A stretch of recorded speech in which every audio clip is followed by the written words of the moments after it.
think we can start.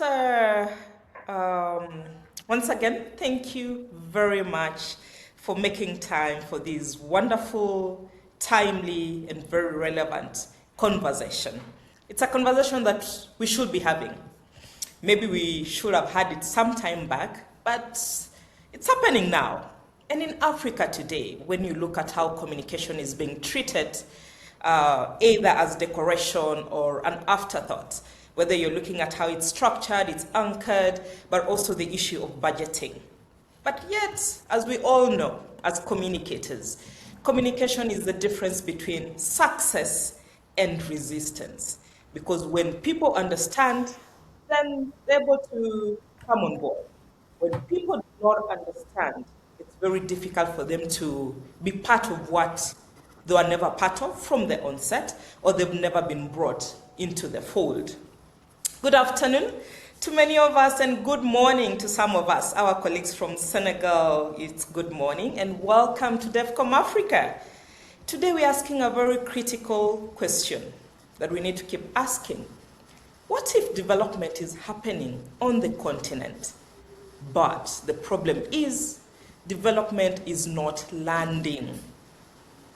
What if the gap is in how we are communicating development, how it's being understood, how it's being owned by you and I, and by every citizen across the 54 nations? And this brings us to the topic of the day: communication, Africa's most overlooked development infrastructure. Some of you may ask, why are we almost equating communication to infrastructure? It's because we are talking about the system that connects people to development. That system is like infrastructure, because development does not fail when it is built. We need to remember that. It fails when it is not understood, it's not trusted, it's not owned by the people it's targeting.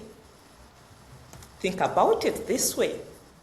If we didn't have roads, will goods move across the continent? It's the same thing with communication. Without communication, then development will struggle because it will not land. This webinar today brings together a Pan-African panel of thinkers, strategists, and also practitioners in the industry. Allow me to quickly introduce our speakers. We have our keynote speaker, Ruwaida Abdul Rahman, based in Kenya, a strategic fundraising and storytelling leader with almost 2 decades of driving impact. She is big on data-driven strategy, creative storytelling, inclusive stakeholder engagement. She is known for blending data and narrative relationships to build trust with the people, to mobilize resources, and to strengthen institutions. And to our audiences tuning in from Kenya, hello and welcome. Ruwaida, kindly take some 20 seconds to say hello to our audience. Good afternoon, good morning, good evening to everybody joining us from this vibrant continent and beyond. Feel free to call me Rui, and I look forward to walking you through my keynote in a bit. Thanks. Thank you so much, Rui.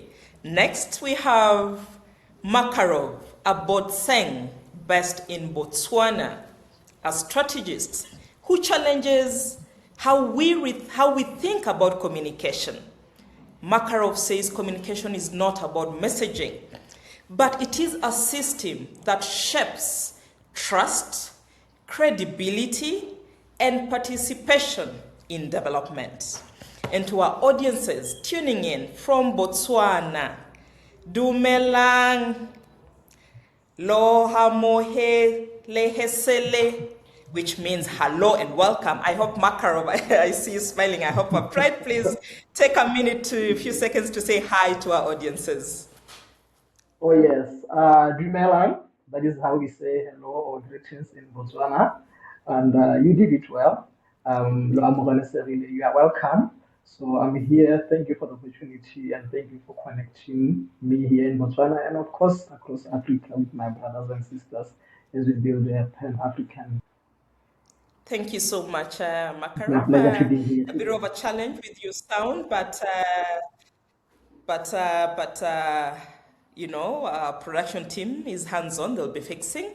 Then next we have Corinne Robert, all the way from Mauritius, joining us. She is a former journalist and now a communication strategist, guiding organizations through the most defining moments. She is shaping narratives that matter, also an architect of becoming, helping leaders find their voice, and most important, on that voice. And to our audiences tuning in from Mauritius, bonjour, ek bienvenue. Corinne, over to you to say hello. Hello, bonjour. So thank you for having me here today, Noela. This is fantastic to be with you guys this afternoon or this morning. So as you can hear by my accent, I am French, for sure. And my job is, I define myself as an architect of becoming, which means I'm helping companies and individuals to structure their story. So it's all about story today. Thank you so much, Corinne. Next we go to Senegal, West Africa. We have Caroline Mboj, a seasoned media, marketing, and digital strategist, shaping brands, platforms, and audience engagement across Senegal and Francophone Africa. To our audiences tuning in from Senegal, bonjour, bienvenue. Over to you, Caroline, to say hello. Bonjour, Noela. Hi, everyone. So I'm happy to be here. So let's say Senegal African champions. Just to add a bit of spice to the conversation. Hi, everyone. I'm very happy and very delighted to be part of this amazing webinar. And it's a great initiative that you had, Noela. Thanks for that. I define myself as a kind of bridge, let's say, between communication and journalism. Even if I'm not a journalist, I'm leading like a media platform here in Senegal called Pulse, which is present in different countries, mostly Anglophone countries, Nigeria, Ghana, Kenya, Uganda, Cote d'Ivoire. And I'm defining myself, as I said, as a kind of bridge between the two environments. And I'm eager to share with you our different knowledge, the bit of the knowledge that we have in terms of communication, how it can shape our development in this continent. So hi everyone again, and thanks for having me. Thank you, Caroline, and thank you for our brothers and sisters in Senegal for giving us so much pride with the AFCON Championship. Okay, now we move to East Africa. We have Walter Wafola. He is the group CEO, Fireworks Advertising, based in Kampala, Uganda. He is an award-winning strategist driving innovation in public relations and communication. Walter is shaping brands, reputation, and impact across Africa.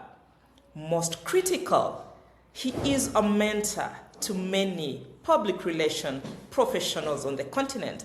I think as of 2026, Walter has mentored more than 200 professionals, and we celebrate you today, Walter. To our audiences tuning in from Uganda, hello and welcome. Walter, over to you. Take some few seconds to introduce yourself. Thank you so much, Noela, for the intro. First of all, I'm very pleased to be here, to be on the DevCom podcast. I think it's not every day that you get people here. So I am happy to be one of those who are joining the podcast and the webinar. Like you've introduced, my name is Walter Wafula and I'm the Group CEO of Fireworks Advertising. I've been communicating for over 15 years and helping shape brands in Uganda, in Rwanda, and in Africa, in many parts of Africa as well.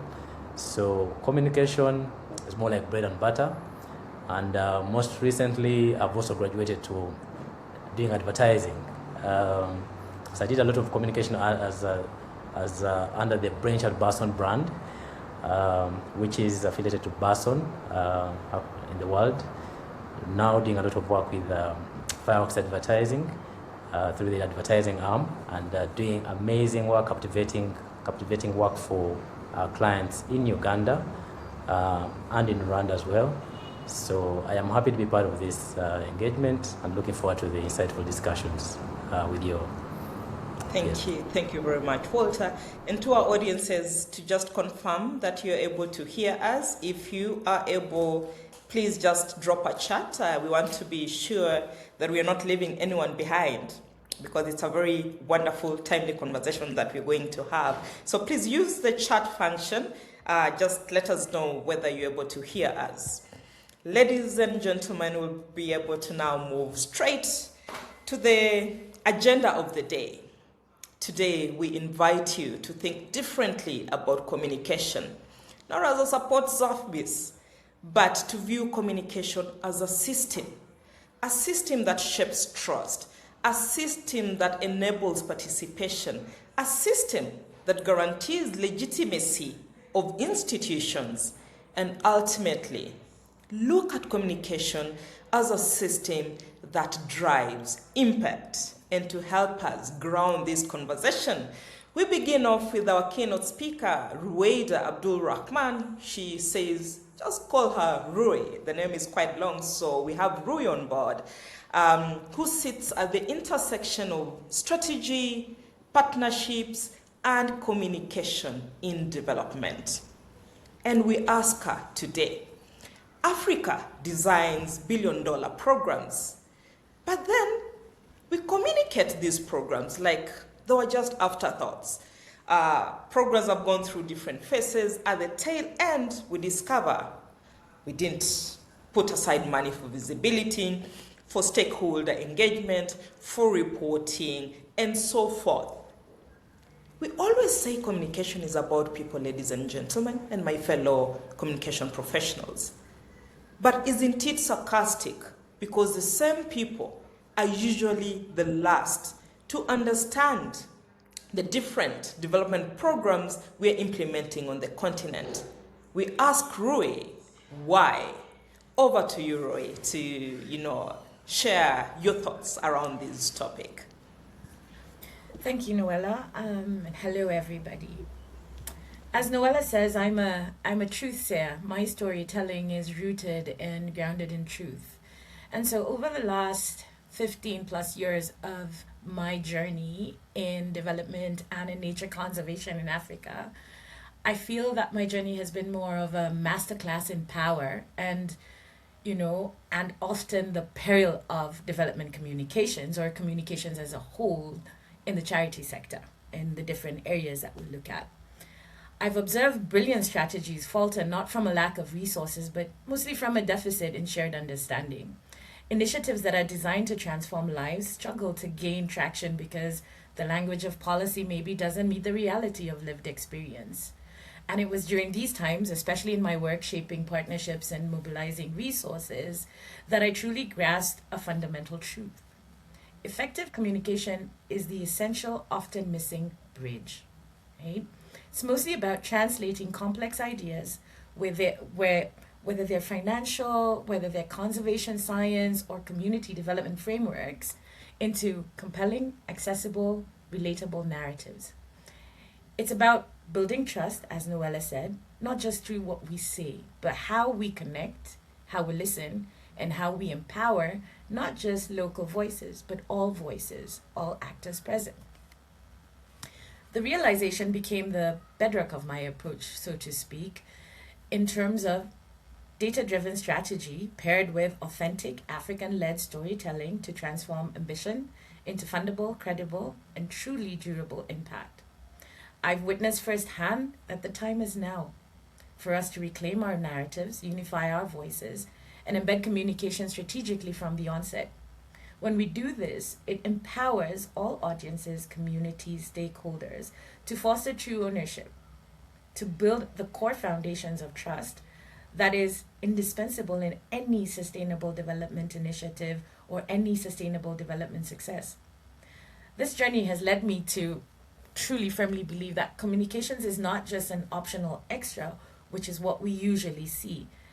It is one of Africa's most overlooked yet indispensable development infrastructure, a system that must shape the trust and foster true ownership for any initiative to succeed. So for me, and a little bit about why I'm so anchored in this, I believe that we're gathered here today to confront a question that might be the most pivotal for Africa's progress, and especially now. What if communication is not just a tool, but the missing infrastructure for Africa's development? Right? Let that sit with you for a bit. For too long in our pursuit of billion-dollar projects and grand visions, communication has been relegated as an afterthought, a final messaging step, rather than a foundational blueprint. We've designed transformative policies but incredible physical infrastructure and launched ambitious programs. Yet paradoxically, the very people these initiatives are meant to serve often remain uninformed, disengaged, or even sometimes skeptical.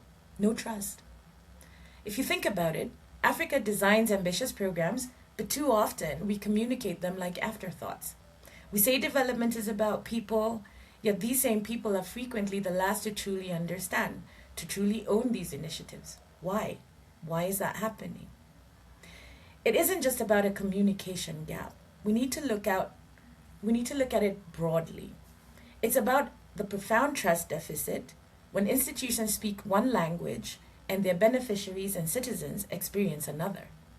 Trust is eroded heavily. Policies are misunderstood. Reforms are met with skepticism. Genuine participation is limited. These are not just unfortunate outcomes, but they are direct threats to the sustainability and impact of every early coin spent. The more money you spend without having this blueprint, the more you will not get closer to that impact. But what if we reimagined communication? What if we elevated it to the status of critical infrastructure? The same way that we talk about roads, energy grids, or digital networks, right? What if an infrastructure that is not just to transmit information, but to shape trust, to foster genuine ownership, and to drive sustainable development outcomes? My journey across global heritage, philanthropy, and social impact sectors has shown me that there's a profound power of data-driven strategy, compelling storytelling, and truly inclusive engagement to translate this ambition into, what is your success story? You do need to have, the effectivity of connecting institutions, policies, and people, and not just looking at it as good practice, but looking at it as a cornerstone of meaningful and lasting transformation.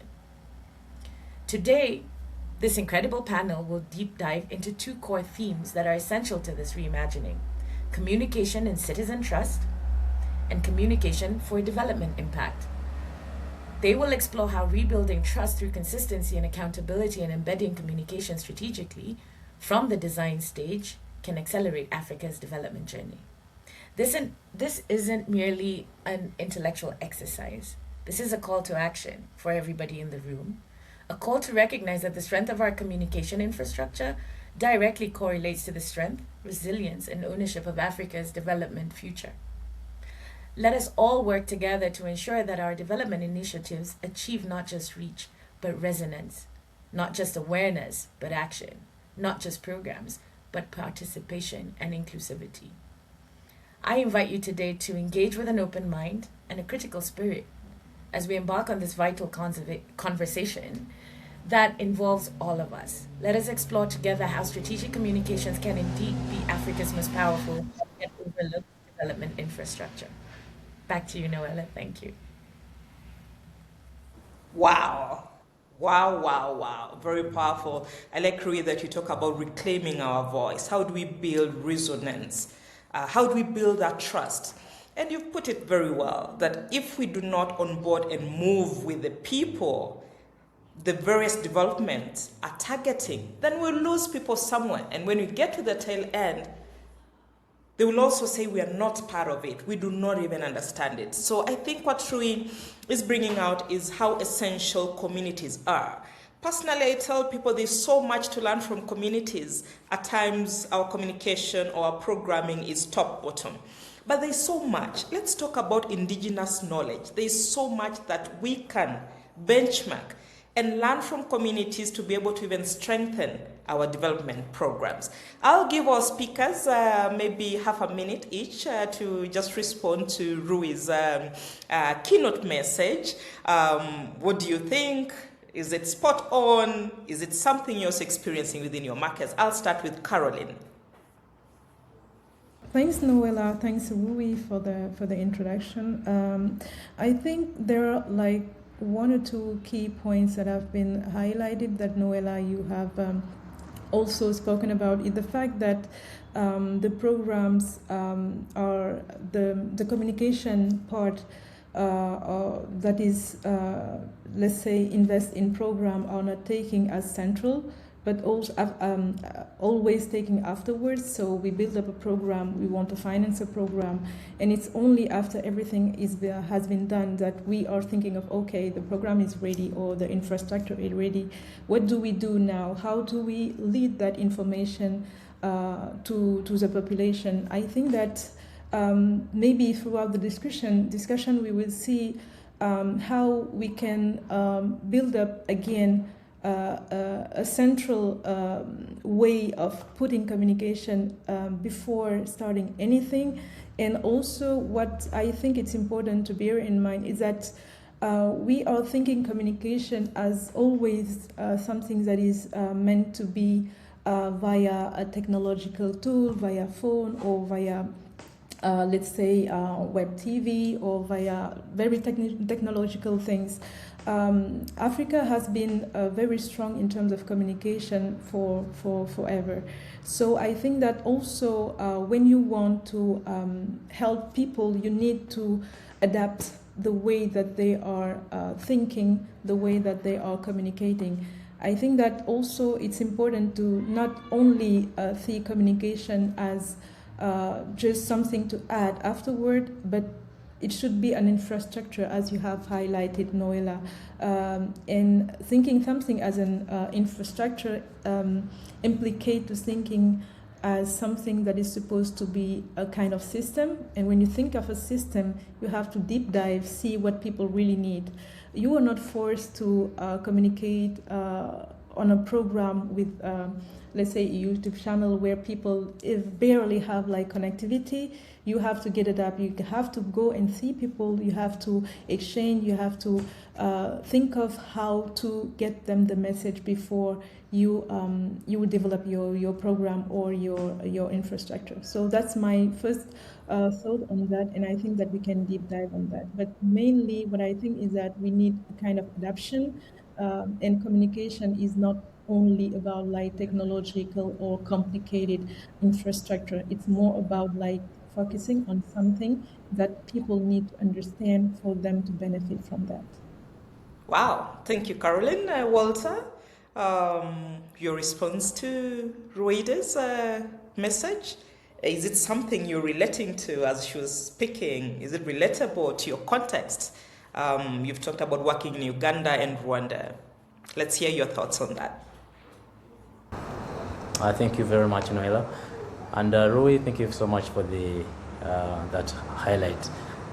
So I think what she says is really speaks to the point of what is in reality on our continent when it comes to the importance and relevance of communication. And I think it's good that you're having this conversation, Noella, and thank you for organizing this session, because it's normally when you have challenges in communities or in society that you think so hard about what you can do to get to a better place. I mean, by improving or enhancing. And what we have in our organizations or in even the countries is that gap when it comes to the relevance or importance of communication, and how the leaders of these organizations or leaders of the governments view the role of communication. So I would say it's also a structural challenge from if the leaders do not see that communication is an important infrastructure or key driver for either change or development, then it's not going to be prioritized.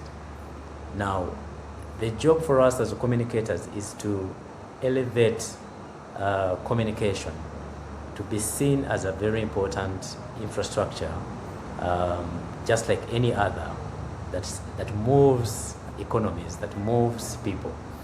And how can we be able to do that? We need to do that by showing the relevance, by demonstrating the impact that communication can actually bring in our economies to people. How can communication, the work we do, transform our society? And that requires that we are doing something every day. Take baby steps, but try and get somewhere. But also, it's important for us here, as we discussed, to acknowledge the fact that some work has been done, and there's some work that is being done by many communicators, many leaders across Africa. But there's a lot more to be done as we engage, as we support each other, for us to be able to progress and move the importance or the relevance of communication to the next level. I submit. Thank you. Thank you, Walter. Let me move to Makarov. Makarov, is it something you can relate to, when you're looking at the Southern African markets, what Rui has spoken about? Are you witnessing those gaps? Is there that urgency from where you sit? Okay. Thank you, Noella, for that, and also Rui for the opening remarks that I think really touch on the real issue that we really have to confront. She touched on the issue of blueprint.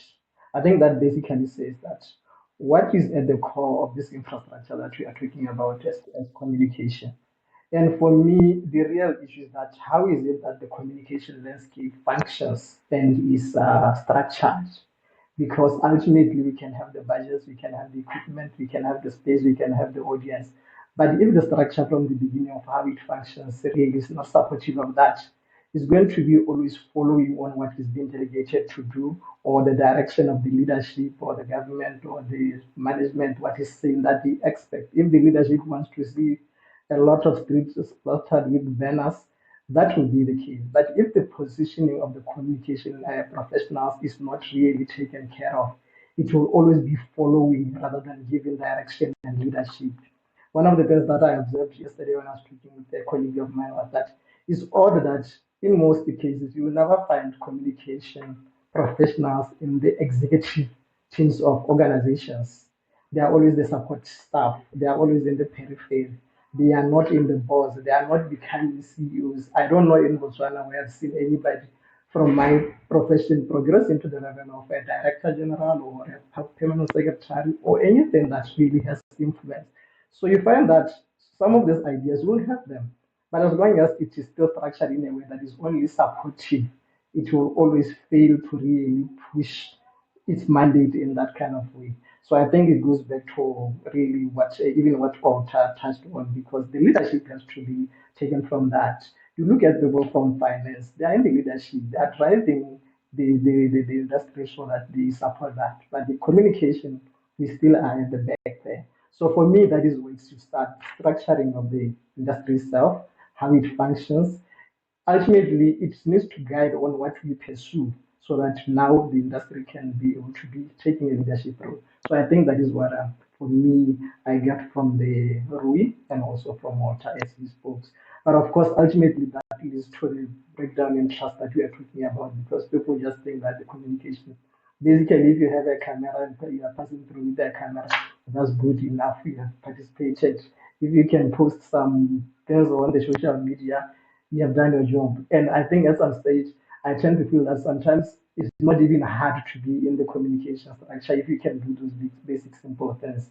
But that should not be the case. We are supposed to be guiding the strategy from the beginning. We are supposed to be part of everything from the beginning. So that is my submission. Thank you. Let me pause there. Thank you, Makarov. I like your first bit of it. Of course, everything you've said really spot on. How do we make communication to be top on the agenda within organization? But most critical, moving from thinking communication is press conference, it's, running with cameras to the villages to document. What are we documenting? Have we even thought through it? What is that? How are we anchored? What is that change that we want to see? So interesting. And we'll be delving into, the specifics of this discussion. Let me first go to Corinne. Corinne, you've worked across Africa, you've worked in Europe. Let's hear your take on this discussion and Rita's message. Thank you, and thank you to Rita for Hui to set the tone and the core of this discussion for today. And I'm fully aligned with what my other colleagues have just said, which means that we are not just the role of communicators. It's not just to send press release or, to in fact communicate to please whether the donors or the funders or investors. You can't have a gap between what people are really experiencing and a message which is completely unrealistic, but another reality that maybe institutions, companies want to depict. So I think that first we have this key role that communicators should be part of the strategy, like the police, to remind them you can't just request a digital campaign or press a button to have a press release. You need first to understand your audience, the community. You're communicating with them. They need to be able to understand your message. And that's why we keep on sometimes having a gap between what is communicated and what is the perception of what is said. Because you can communicate, for example, how we take care of our people, but online people are complaining. Your own people can complain because nowadays digital is big. So I think there is these two aspects, and the third aspect also is about the media, which sometimes are so reliable. It's not a question of editorial, it's an economic issue. They are reliable on companies to pay advert or to pay paid editorial. So sometimes do they do their job to reflect and to describe the reality that people experience, or they don't dare anymore because, be careful, they won't take any more adverts in our magazine or in our newspaper. So we also need to ask ourselves these questions. Thank you, Corinne, for that, and thank you for our audiences. I see you're already sending questions. We'll move to our first theme of the day. Then after we are done with that, we'll pick some of your questions. I see someone is watching us from Canada. Thank you so much for making time for this discussion. Corinne, let me start with you. Do you think Africa is facing a crisis of communication, or it's just a crisis of trust? Because we see citizens rising up, rejecting a lot of government programs, even rising up, having issues with non-state implementers, development partners. So is it a communication crisis or is it a trust crisis, Corinne? I think it's both. In my opinion, because again, and I was just saying, more than ever, we are communicating. More than ever, you have tools. Digital, with its immediate. You have, as you said, press conference, you can have videos, which is one big thing in 2026, and in the past years. However, it is, what are you communicating? Everything nowadays is about authenticity, how people can relate, how leaders are communicating, how do they focus on the storytelling about the talents, the competencies, and you cannot have a gap between, again, what is going on in the country or in the community, and be completely, and we're talking more and more about communication, be completely disconnected from the reality and from the needs. If I have to take a personal example as a PR advisor, so sometimes you have clients who will just ask me to write a press release in a traditional way, just describe my product. Everyone here, my colleagues, must have heard about this backlash from big companies that sells sandwiches because the CEO was talking about product, about the food. So, if people cannot relate whether to a policy as an institution, whether something that you need to sell, people want to sell. It's still the brief, because as my colleagues were saying, we are the last piece of their strategy. We are supposed to find magical solution to, in fact, tell the whole community what they have decided. If we're not part of the discussion from the beginning, we cannot fulfill our job. So I think it's both. It's not, again, a question of editorial, because I think that more than ever, you have superb, interesting stories from Africa, from the different countries in Africa. There's so many things happening, stories, success stories, but also failures, how people rebound and come back, new policies, new trends. The issue is that if you are disconnected from the reality, people won't buy it, people won't believe it, people won't trust it, because trust is something that you build over time, not only by buy my product, believe in my policy. It's not working like this anymore, especially when people have more and more access to media, different kind of media. I like, Corinne, you mentioned the issue of how disconnected institutions are with the people that they are targeting, even from just the word itself, disconnected. Then you don't expect magic at the tail end of implementation, because then what will people be reciprocating to? They had no idea. We've had instances where even just the choice of language, there isn't that keenness to understand the communication needs, communication preferences, and the communication behavior of the people that we are targeting. So it almost become a miss. Or I think another thing that you raised, which is very critical, it's this thing of, just do a press release, just get some influencers, let them, trend, we just want to trend, let's be a bit visible. So for communication, it's always minimal budgets. You get very few leaders who see the bigger picture and they actually want to structure it as a system. But for most, they're really still stuck with the old ways of, let's just do a news story, let's do, a news feature story. Now we're in the era of digital and we have a lot of influencers. It's all about influencers, who may not even relate, may not be relatable with the people that we are targeting. But let me bring in Walter, because Walter, you have co-created with different organizations, both public and non-public organization, private organization.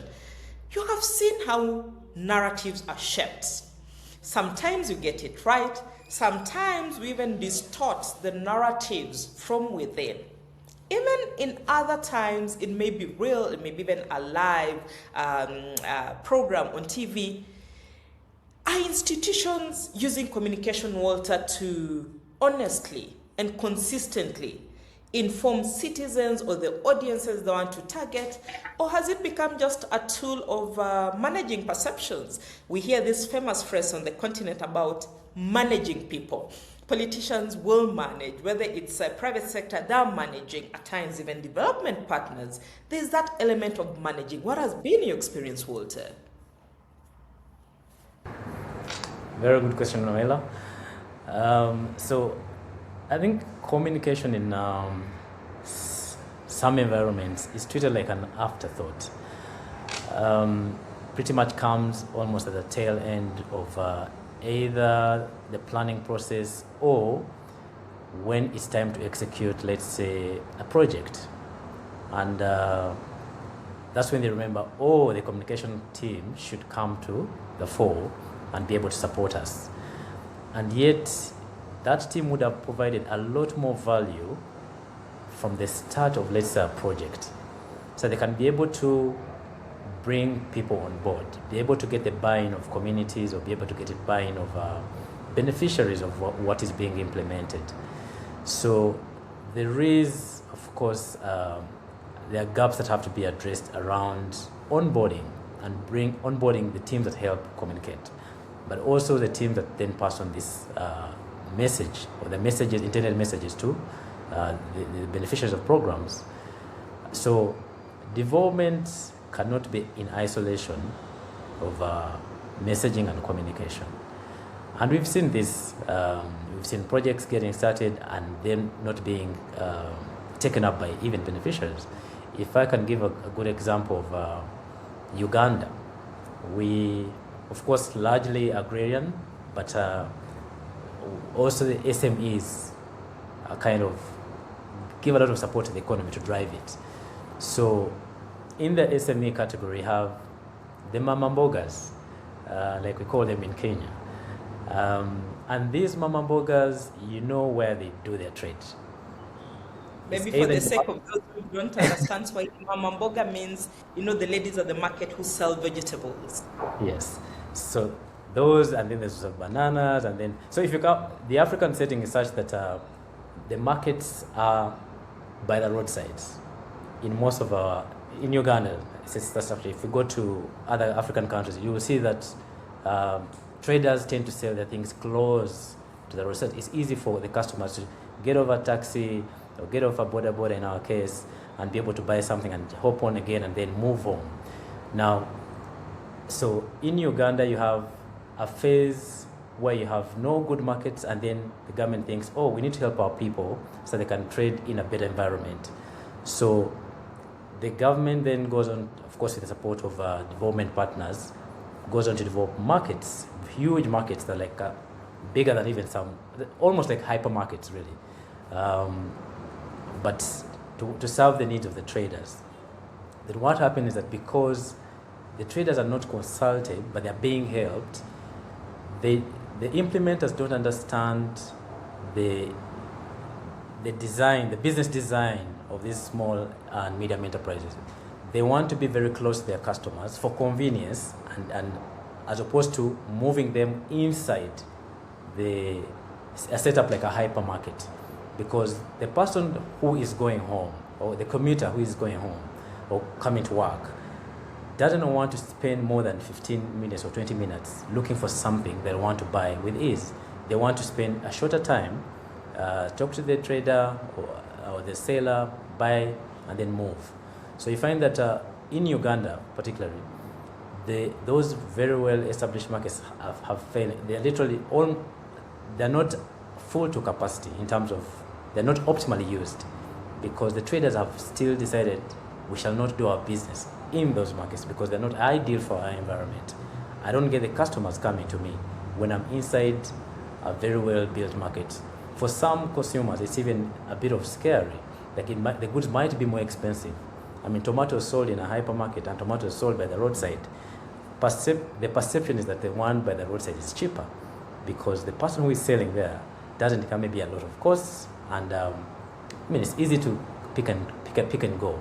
So communication really helps if the people who are implementing these projects interact first with the people, and they were able to understand their habits, their selling habits, and then have like two-way communication, get reason from them, and support them in a manner that really speaks to their needs and pays attention to how they do the business.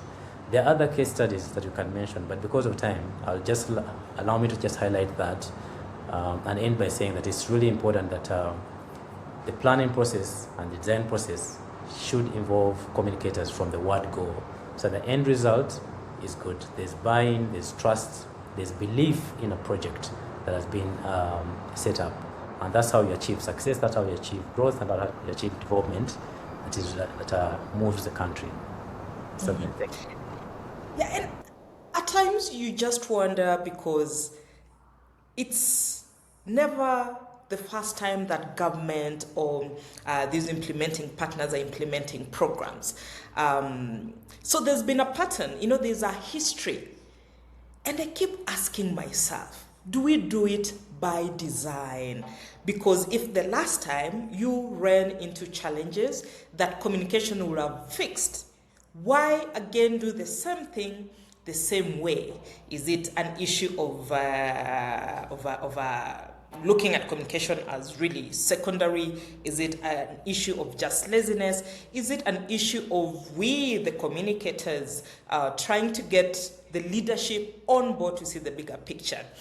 I laugh within my communication circles. I tell people the communication and media industry is the only industry or the only industries that anyone can come into it and work. You'll get comedians, you'll get musicians, you'll get lawyers, you'll get architects. Anyone can work in it. I know some markets, some countries, they've tried to have legislation around it that if you're not a trained communicator, a trained journalist, then you cannot work in the industry.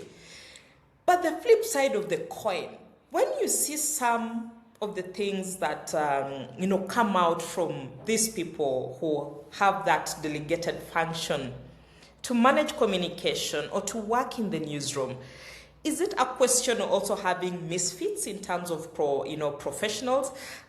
Anyone who went to journalism school, we were taught about the 5 W's and 1 H. It's just the basics of journalism. The issue of framing, how we've been framing the narratives. Is it for the bigger good? We are the fourth estate, power of the pen, yes. But is it for the bigger good? Or is it for almost, being ahead of things? And even corporate, look at humanitarian sector. Communication, visibility, it's about visibility, being seen, being heard, churning out reports. But are people relating to these reports, ladies and gentlemen? Because when we talk about accountability to communities in development, it means that even when you churn out that report, you launch it at a very high level, 6-star hotel, how do we unpack it also and be accountable to the people who are part of that process? And I wish to bring in a bit, Rui, and, to just, I'll ask Rui, do you think communication alone, it is enough to build trust? Or citizens need to see more than visibility efforts, but to see genuine and deliberate actions from institutions? Then we use communication to amplify the bigger picture. What do you think, Roy? I'm going to answer this question more from experience and the evolution of what we've always understood communication really is. If you think about it, everything that we do as human beings, we talk, which is a form of communication. We talk about, you hear people saying, my word is my bond, my word is my truth, right? In the development and even in the non-development circles, really depends on how it's like what Caroline said, right? Is really the demographic of what the different value, the different cogs in the wheel that make a full value chain of communications. In that, it's inherent in that if I say I am empowering women, what exactly does that mean and how do I communicate it? Do I communicate it from the empowered women or do I communicate it as the organization? So organizations in development fall into the trap of forgetting that you are the amplifier of the voice of the change that you're trying to make. And so sometimes in the field, and Walter touched on it, is, are you communicating to fundraise? Are you communicating to make change?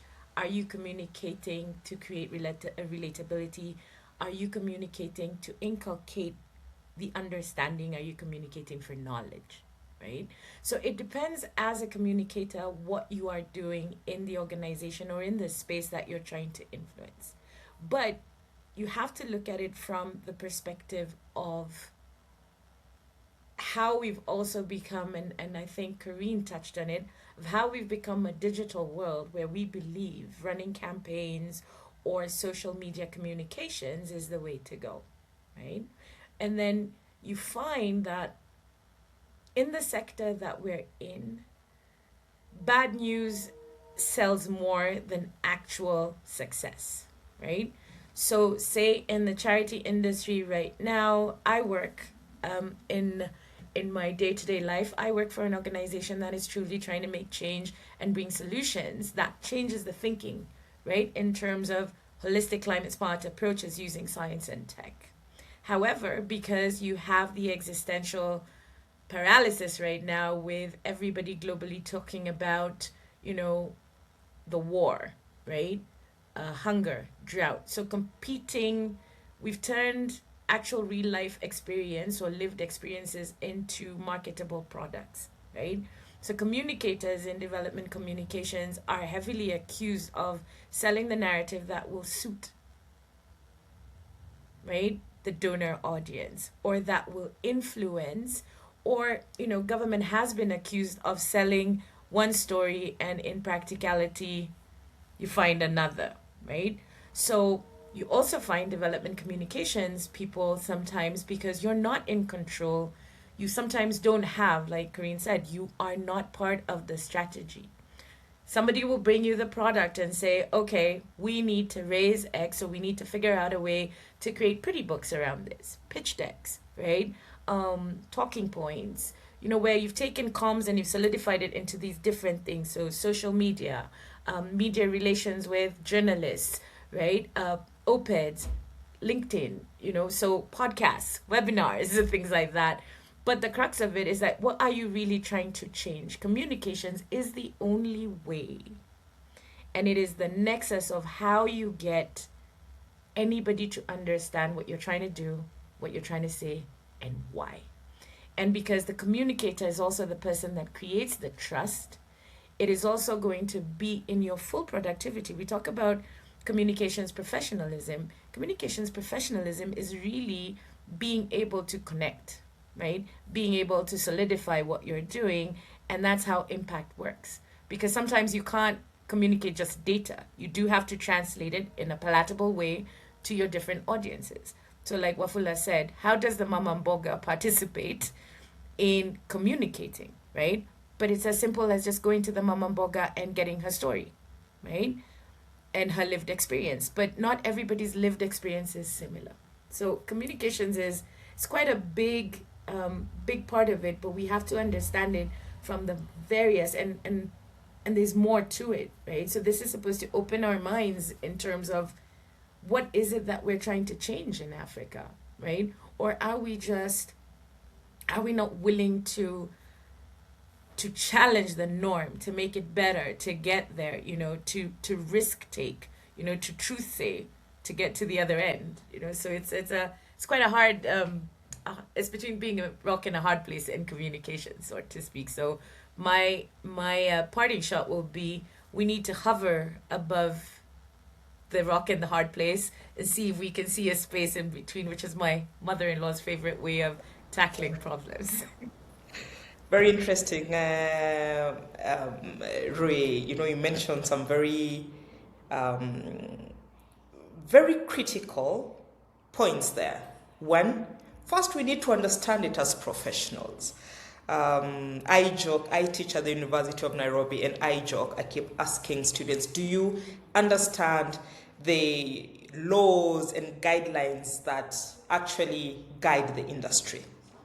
Do we even understand, the current models? Because then we need to keep, reforming with the current times. But then everyone seems to be dashing to digital. Digital is good, it's borderless. There's so much in control of your narrative and many things.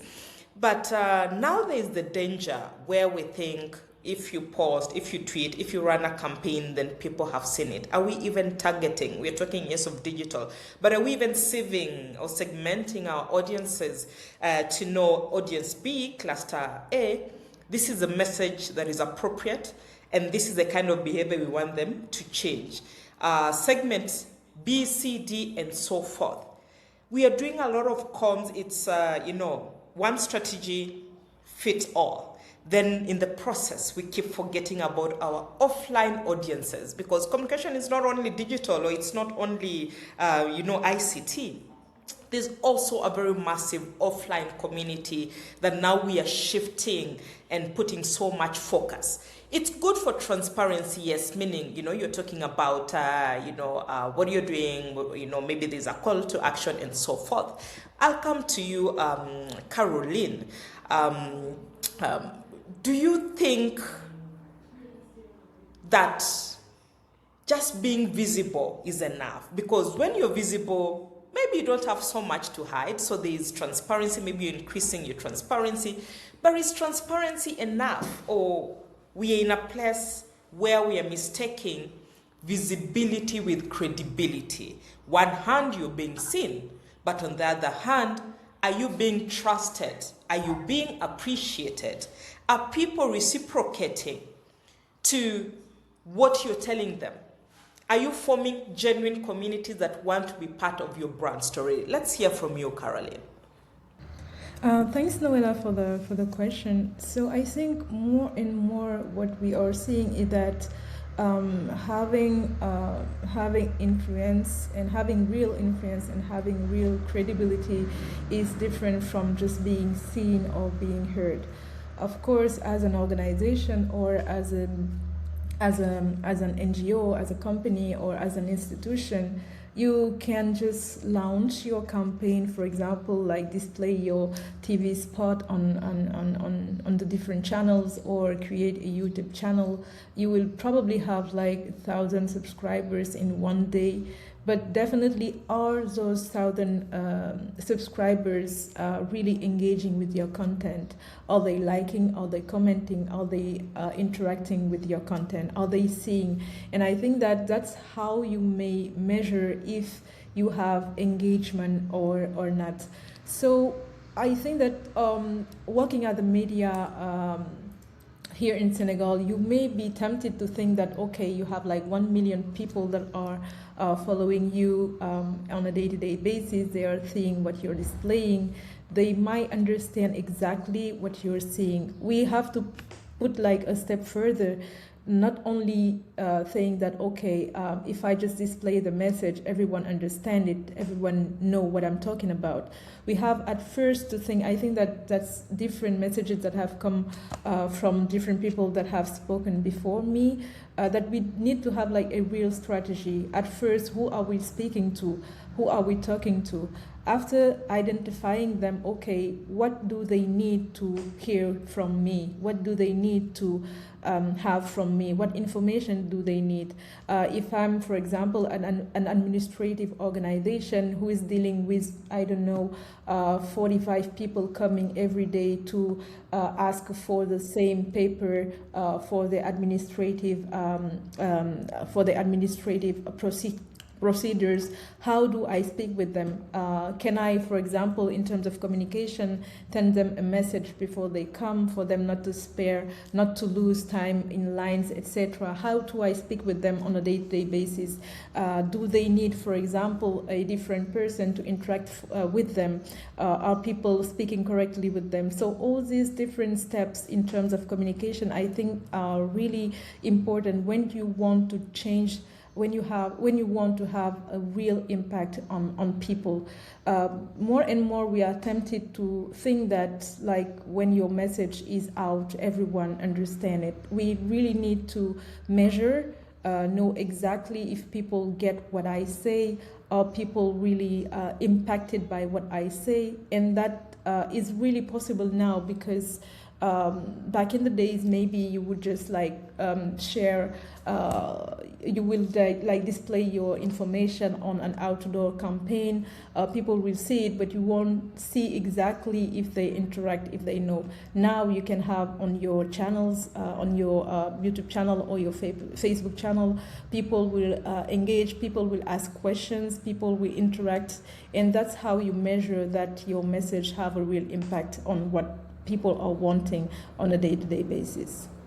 Wow, quite interesting. Makarov, sorry, we've been missing you in between jumping off, but I see you're back. We've talked a lot about digital, good disruption, supposed to be progressive, but it may be ending up being a double-edged sword if we do not understand how to use it. I'll ask you, Makarov, do you think digital media is succeeding in influencing trust today, or are we just building informed citizens because they see some of the things that we post? What Caroline is talking about, we are just posting, there's a bit of engagement, we feel we've been seen. Or is it building the trust? Is it building an informed citizen? Or are we just engaging audiences who are also on social media, just scrolling and trying to pass time? Okay. Apologies about my on and off disappearance. Yes, I think your question, we will agree that the digital world has opened up the market so much that ultimately we don't know what is what. It has its own purpose. It serves a very good purpose, but sometimes the messaging and the connection get lost in this wide landscape that is the wild west of communication, and a lot of things get lost in that. And I think ultimately we look at it as just engagement, not necessarily for the sake of does it have impact, do we really engage with it. So I think there's a danger that the social media has allowed that to grow instead of maybe real connection with the way that we communicate with people. I'll give you an example of recently what has been happening here in Botswana. We had an outbreak of foot and mouth disease in our country. And it's interesting that the response from the communities and the farmers who have been affected by this was not because of the social media platform or communication, but it was through the extension workers actually engaging with farmers directly, showing them the need to care about their livestock, showing them the need that the porous between us with other countries allow the transmission of this disease. And the people rallied around. Communities organized themselves. Farmers organized themselves to fix the porous border so that people can, the cows cannot go as and where they want to do. And that was something that became positive in terms that the communication was direct and it was engaging. And even the farmers were coming with ideas of how to tackle this.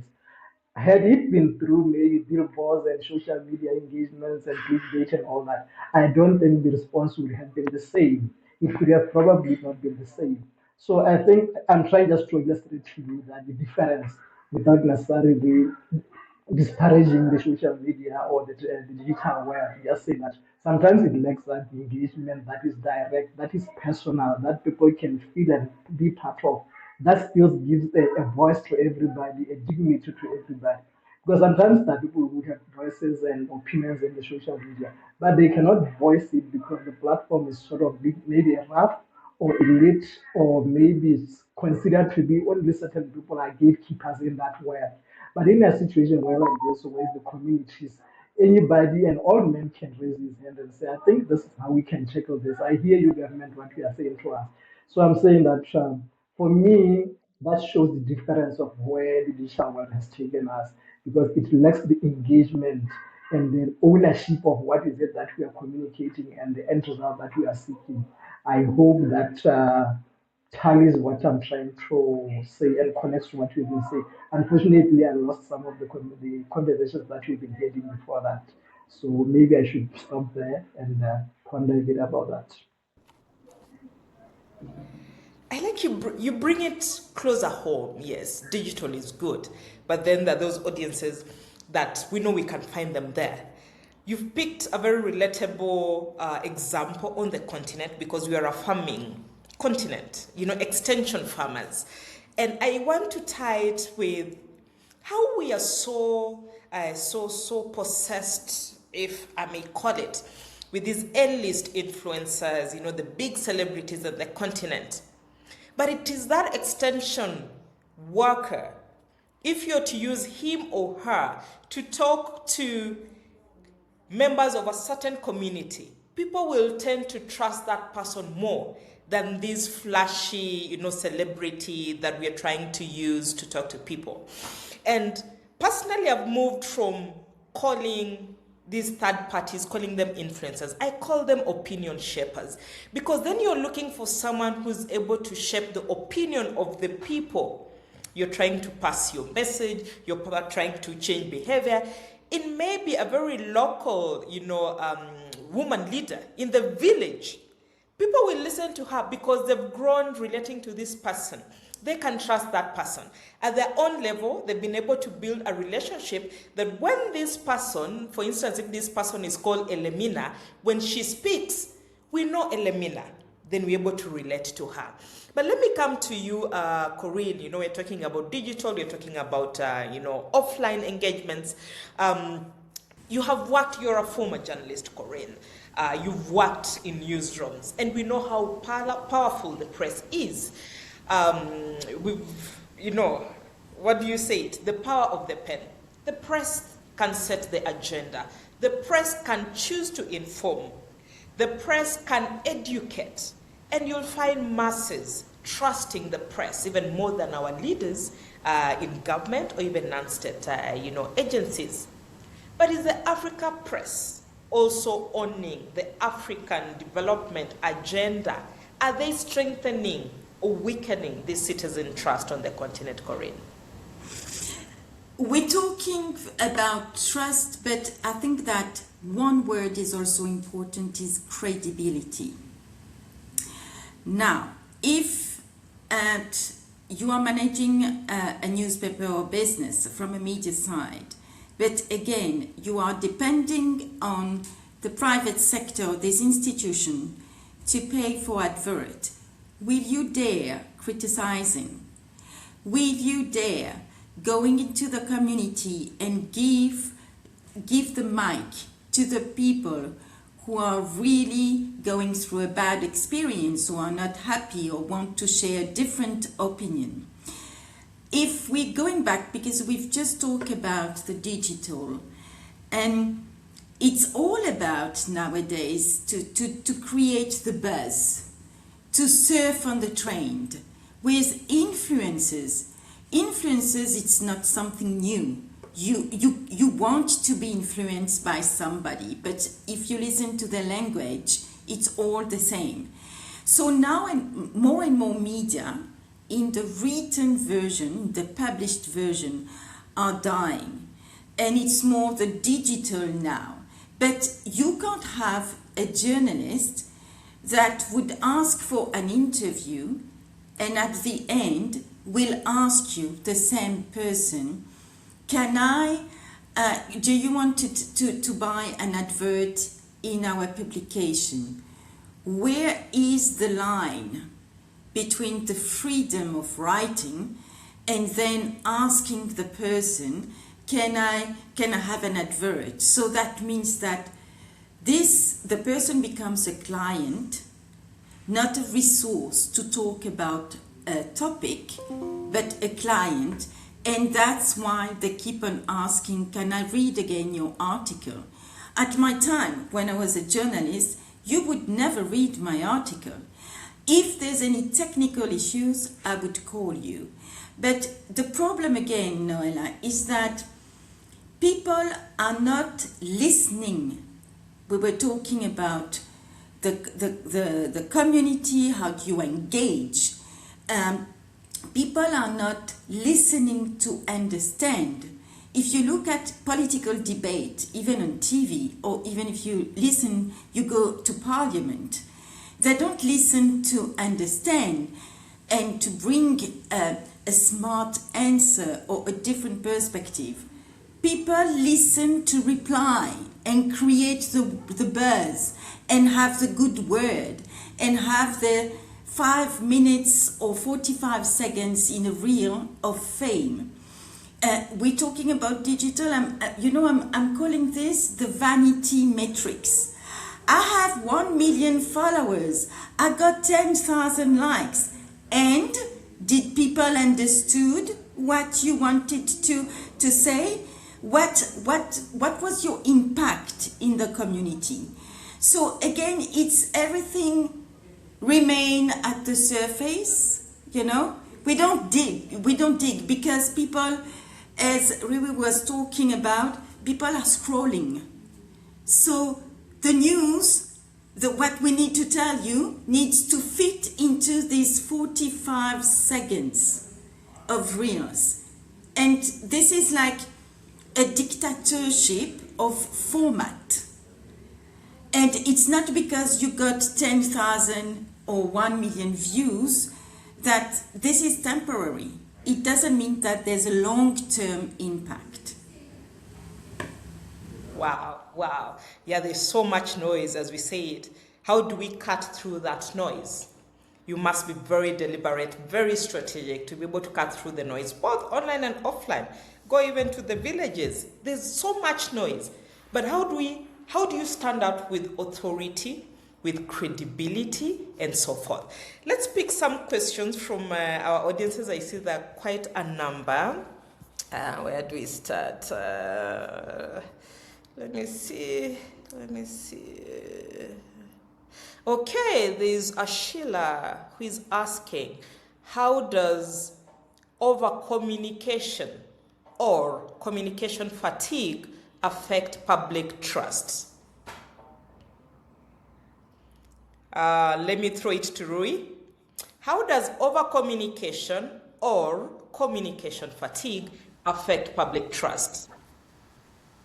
I mean, I'm trying to put it in the context of, say, an organization and a communications officer, and the higher level demand to constantly communicate everything at once.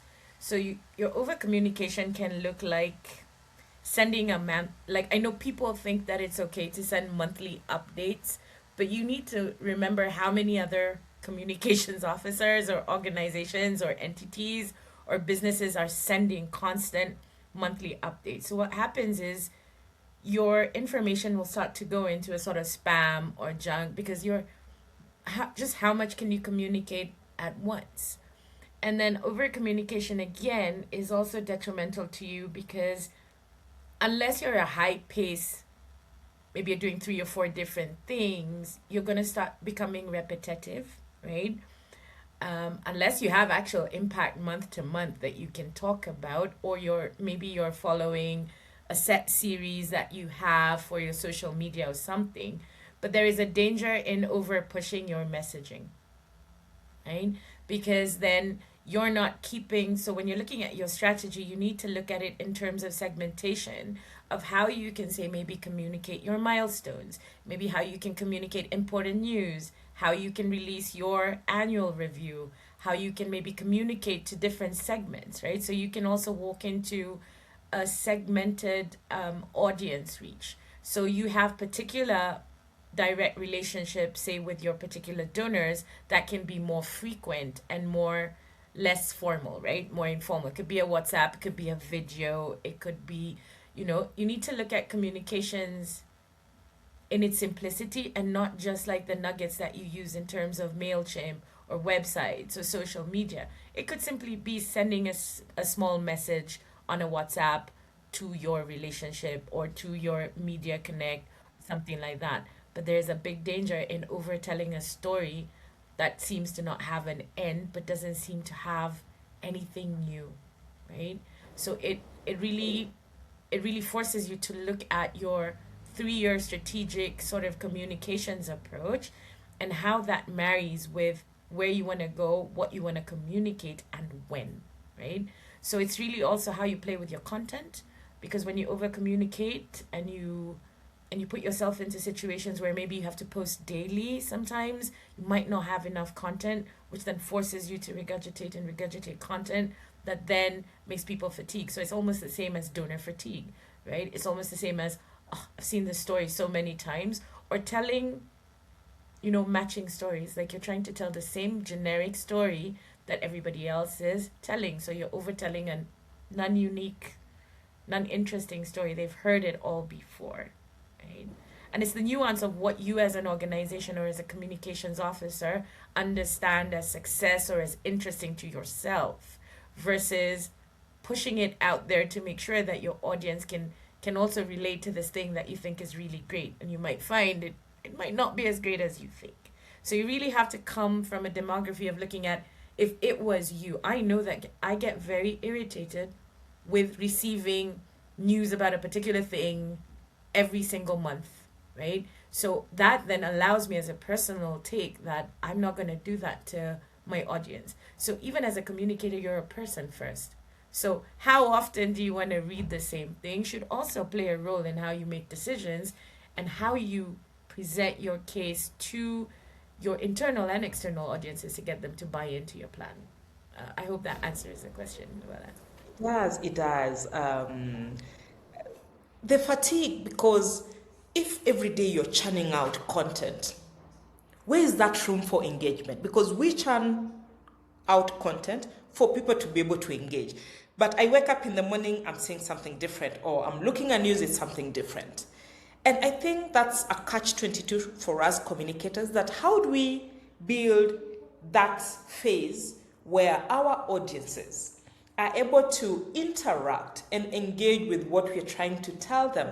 And we're even able to measure and say, oh, okay, now, before we go to the next level, at least there's some level of uptake, there's some level of understanding and so forth. Anyway, let me come to you, Walter. There's a question here about how can governments institutionalize communication beyond political cycles?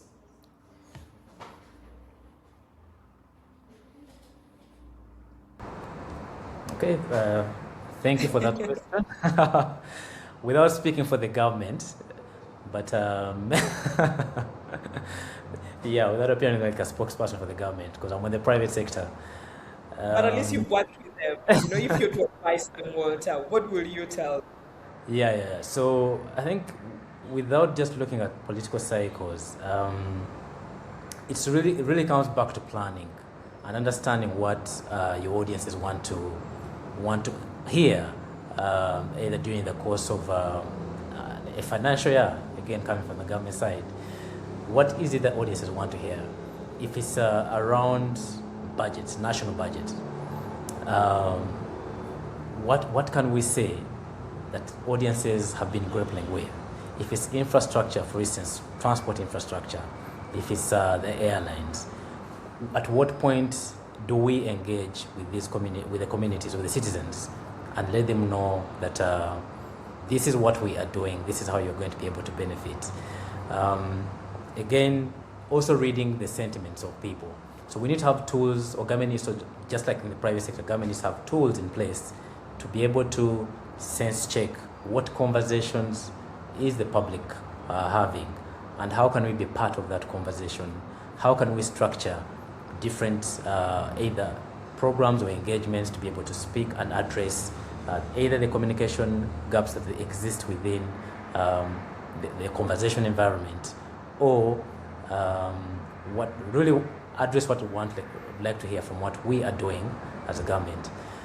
Then, you've spoken about being able to use, let's say, press releases as the only forms of communication. Even the government side needs to understand that communication has moved away from being like an omni-channel, where there's a state television that comes and tells people this is what it is, and you keep using the same channel to engage with the public with the same messages. They need to find different ways of communicating. So a lot of innovation has to happen within the government space to be able to understand, to be able to find the ideal ways of reaching young people. And I'll give an example of our president. We spoke about repetitive communication, and he's so good. He's so talented at that. The 1986 story turns into this 3 C's: coffee, cotton, and and it evolves and gets to value addition You can literally predict. But what has also happened, and I think this comes from advice and seeing the generations change. So you have the Gen Zs across Africa, across the world. They're moving the trends and moving the times and creating their own trends. So you see that even the leaders have embraced, let's say, using TikTok to be able to engage these leaders. So from a strategic point of view, we need to listen and be able to adapt to the environment so that you can be able to create, you can be able to engage from a relevant point of view as opposed to what has worked in the last 30 years, in the last 40 years. That can no longer work effectively with the current generations and the current environment. So it's really planning and meeting citizens in where they expect you to meet them, because they have their own needs, they have their own ambitions, and they want partners, they want people who can move with their line of thinking. So I think that's what I can say about that question. Thank you. Very interesting. Staying ahead of the game. Because if you're not ahead of the game, then even you yourself as a communicator, you will not understand what are the new trends, what are the new tools, what are the new behaviors, what are the new needs of our audiences and communities. So, quite interesting. Let me come to you, Caroline. There's a question here. We are now using AI a lot, artificial intelligence, and I was just wondering, what role can technology and artificial intelligence play in strengthening communication systems in Africa? Briefly, Caroline. Thanks for the question. Of course, we see now more and more the use of AI, the usage of AI in our daily routine. Everything that we are doing now is almost at least like using AI to help us in a certain way move forward. So we need, at first, I think, to understand how Africa is impacting AI, because mostly we are tempted to think that we are behind every innovation now, every new thing that is being as great done in the world. But we need to understand that Africa is really a kind of leader in terms of AI systems building, because most of the AI that are well known here are trained by African young people, whether they are in Kenya, in Nigeria, or in Madagascar. So I think that we have positive and also negative, as almost everything in the world. So I think that technology and AI can help us, of course, strengthen communication systems, because we need to use the positive part of the things, help us build new tools that are very adapted, as we were saying previously, to the generation, to the new generation, to the new usage. Help us, for example, have stronger administrative system. Help us have stronger mechanism, help us go faster in terms of treatment of disease, how to better answer by using AI, how to better answer to pandemic, for example. I think that, of course, if we use AI as we are doing on a day-to-day basis to building systems, in terms of communication, we can use it to strengthen how we are speaking to each other.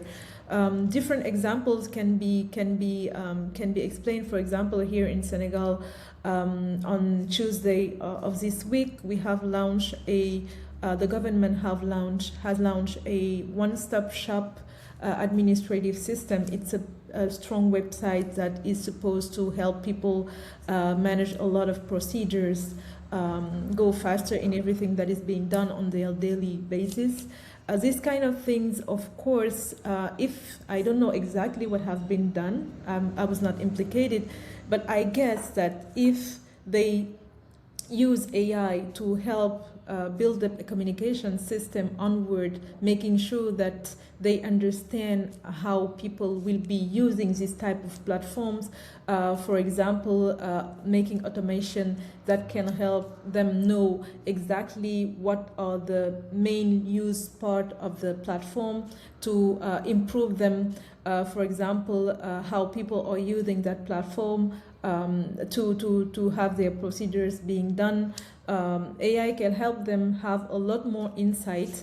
Actually, this is my main thought on that. To help us strengthen the communication system in Africa, I think that we can use AI to know exactly, to better know the needs before implementing anything that is done here in terms of system, in terms of integration or interactions with people. Wow, thank you for that. There are quite a number of questions, but we'll be picking them later on again because we need to move to our second topic of the day. We've talked about communication and citizen trust. That has been the topic that we've been trying to unpack. Now, let's move to our second theme, and this is from visibility to participation, making development work. Because even when communication is happening, I think as communicators, as implementers, it's very vital to ask ourselves, is it working?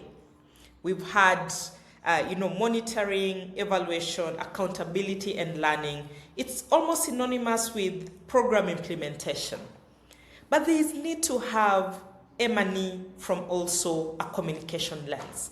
How will we know if it's working if you're not monitoring? And these are some of the things we've talked in our first, our first topic. Then, how crucial is it for us to track? Because at times, it's difficult to know whether citizens are understanding, whether you're ticking off your communication objectives. I tell people as we build programs, and I like that all of us agree, communications need to be part and parcel of program or project designs. Because as we're building, let's say, a program, as we are having the program objectives, then concurrently we need to have communication objectives that talk to each other. Okay? Because if citizens cannot see where they fit, how they're able to participate, how they benefit. And this is an arm of communication because then from the onset, we've not embedded that. Then communication just becomes visibility. It ceases to be impact. At some point, we've talked about the campaigns, the influencers, the press releases, a bit of, newsroom interviews and so forth. But where's the bigger picture? Where do they fit in? Them being your primary stakeholders, your primary audiences. Aren't they the ones who are supposed to drive the process for you? And I will start with, Tebogo. Within development now, we have the participatory model. And it can be seen from different angles, whether it's program angle, leadership angle, or communication angle. We are talking about participatory communication approach, which has many advantages because then you work with the people who participate from the onset. But why has communication become so focused on visibility and not participation, Tebogo? Thank you again, Noella.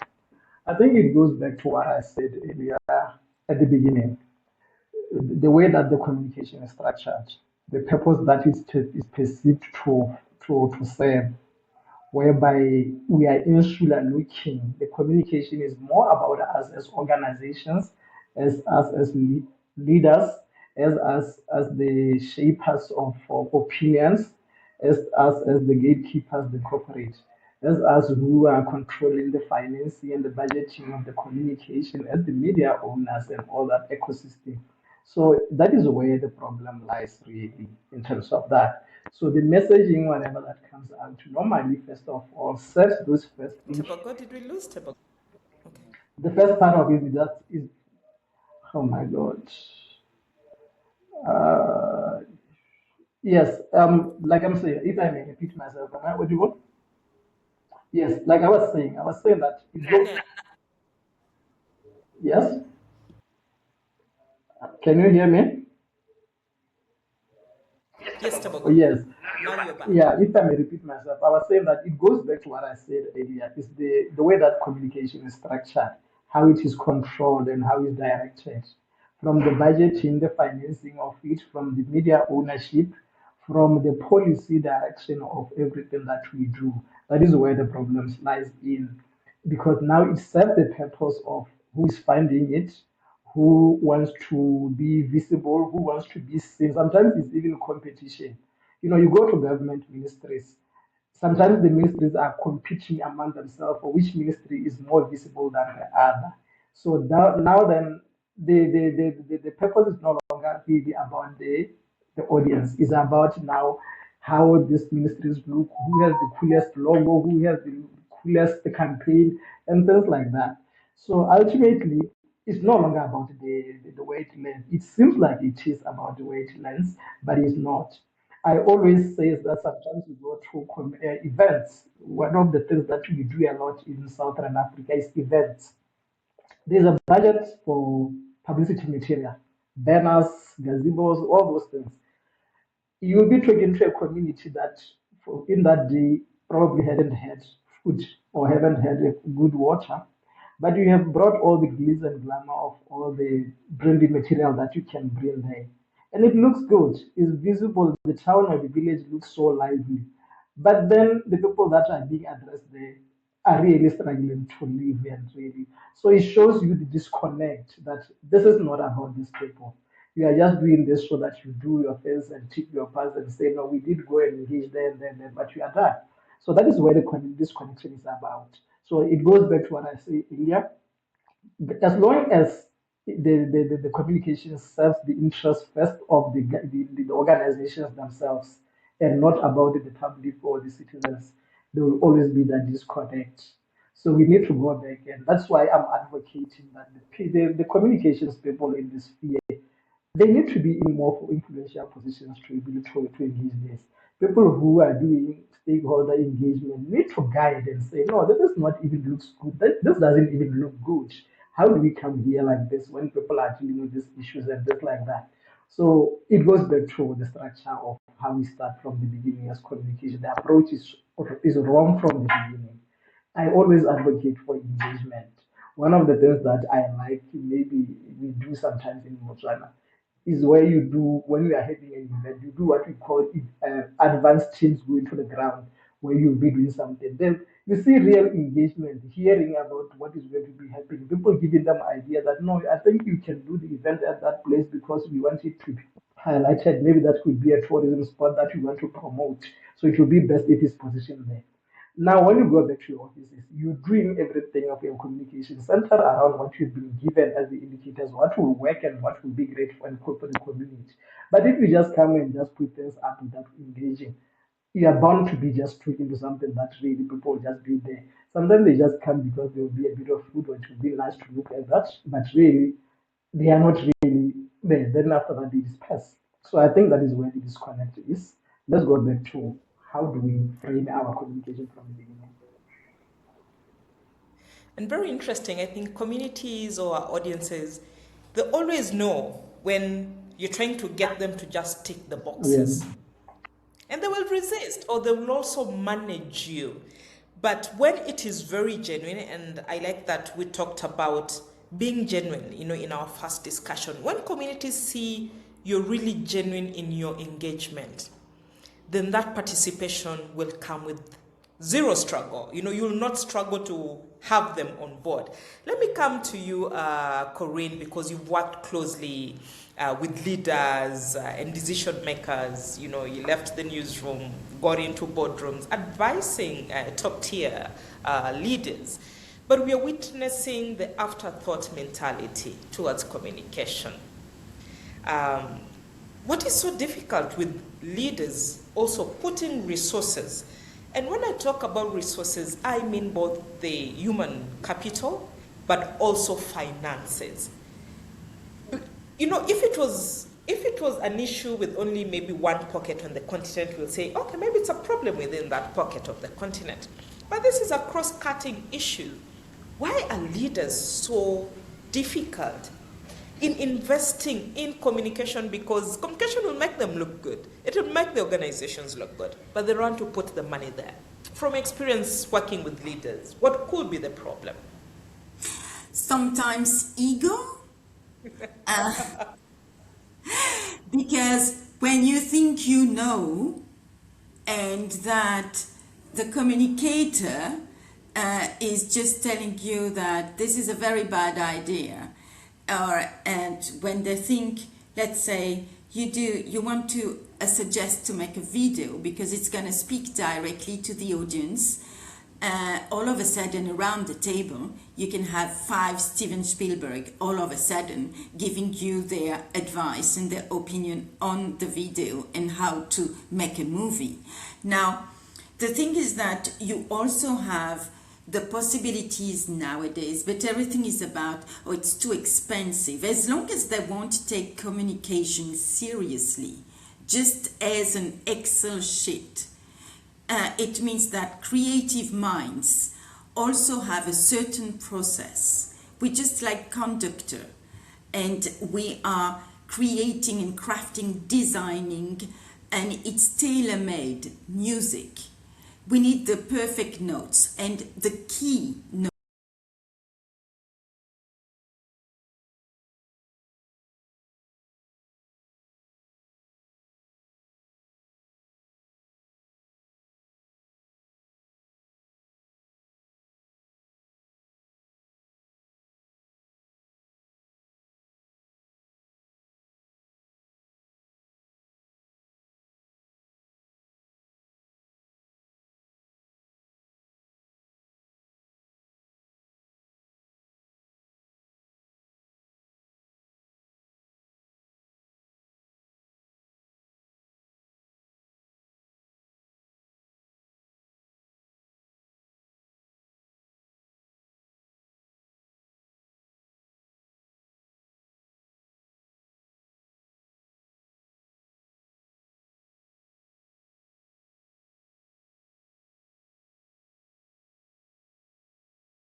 Wow, interesting, interesting.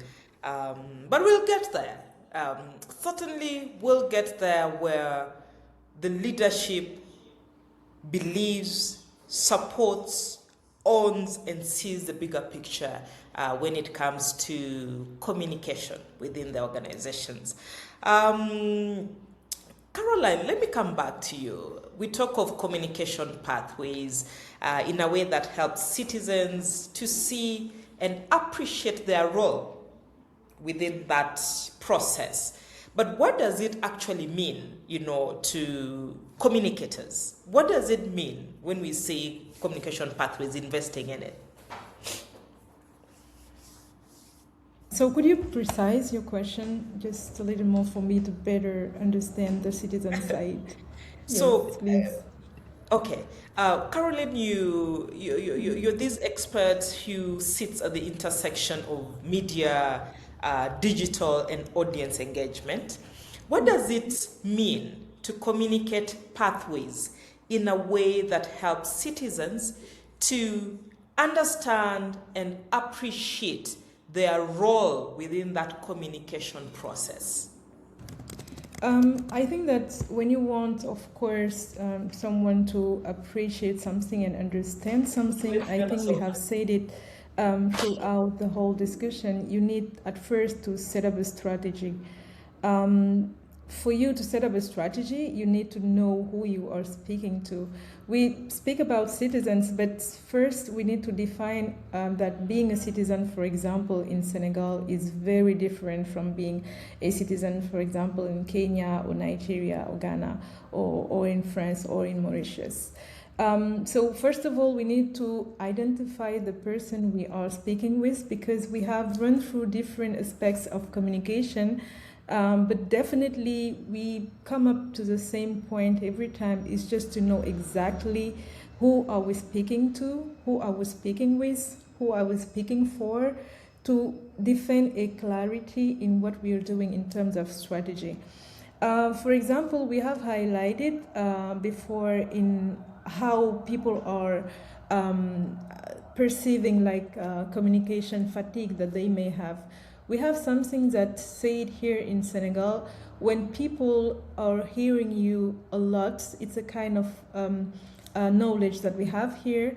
Our perception of a lot of communication is very bad. People here in Senegal, in terms of culture, don't like people who are communicating a lot. And they're even saying that if you are a personality, if you are a big organization, you don't need, or it's bad, it's not a positive thing for you to communicate a lot.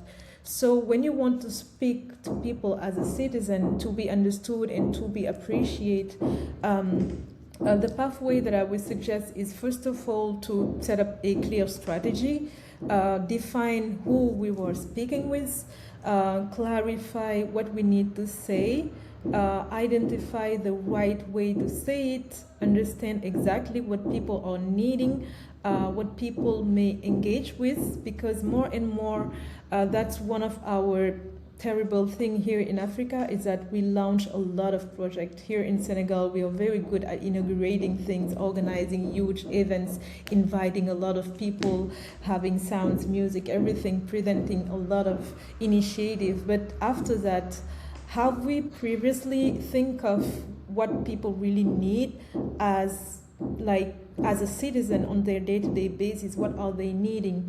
What exactly can help them? What exactly can make them support life better, their day-to-day life? What can help them support it better? I think that, as I say it, it's really different. You can see, for example, when you're working on administrative, you see someone who just come up and say, okay, here's a good example of a project that have been run in Kenya. Let's say, let's execute it like the same way here in Senegal for citizens to appreciate or to benefit from it. But before executing that, we haven't taken time to really study what people need. And I think that maybe to our what we are lacking is to have time to implement things, because here in Africa more and more people don't have the possibility to make mistakes, because like mistakes is very costly. We are not like, for example, we speak a lot about communication, what do people need, but somehow when we are working with organizations here, they don't even let us time, or they don't even have budget for market studies. They don't have budget for just implementing testing, having the wrong maybe answer testing until we have like the right strategy before we implement or before we develop the tool. I think that if we have more and more time, more and more possibility to test and learn, more and more ways to set up clear strategy before moving forwards, that would lead to having like a more appreciation of citizens on the pathway of communications. Wow. And I'll bring in Walter still on the same, because Walter is one person who's also worked on quite a lot of communication initiatives that require more than just awareness. And I'll ask Walter, where do a lot of institutions get it wrong when they're trying to communicate these pathways that Caroline is talking about?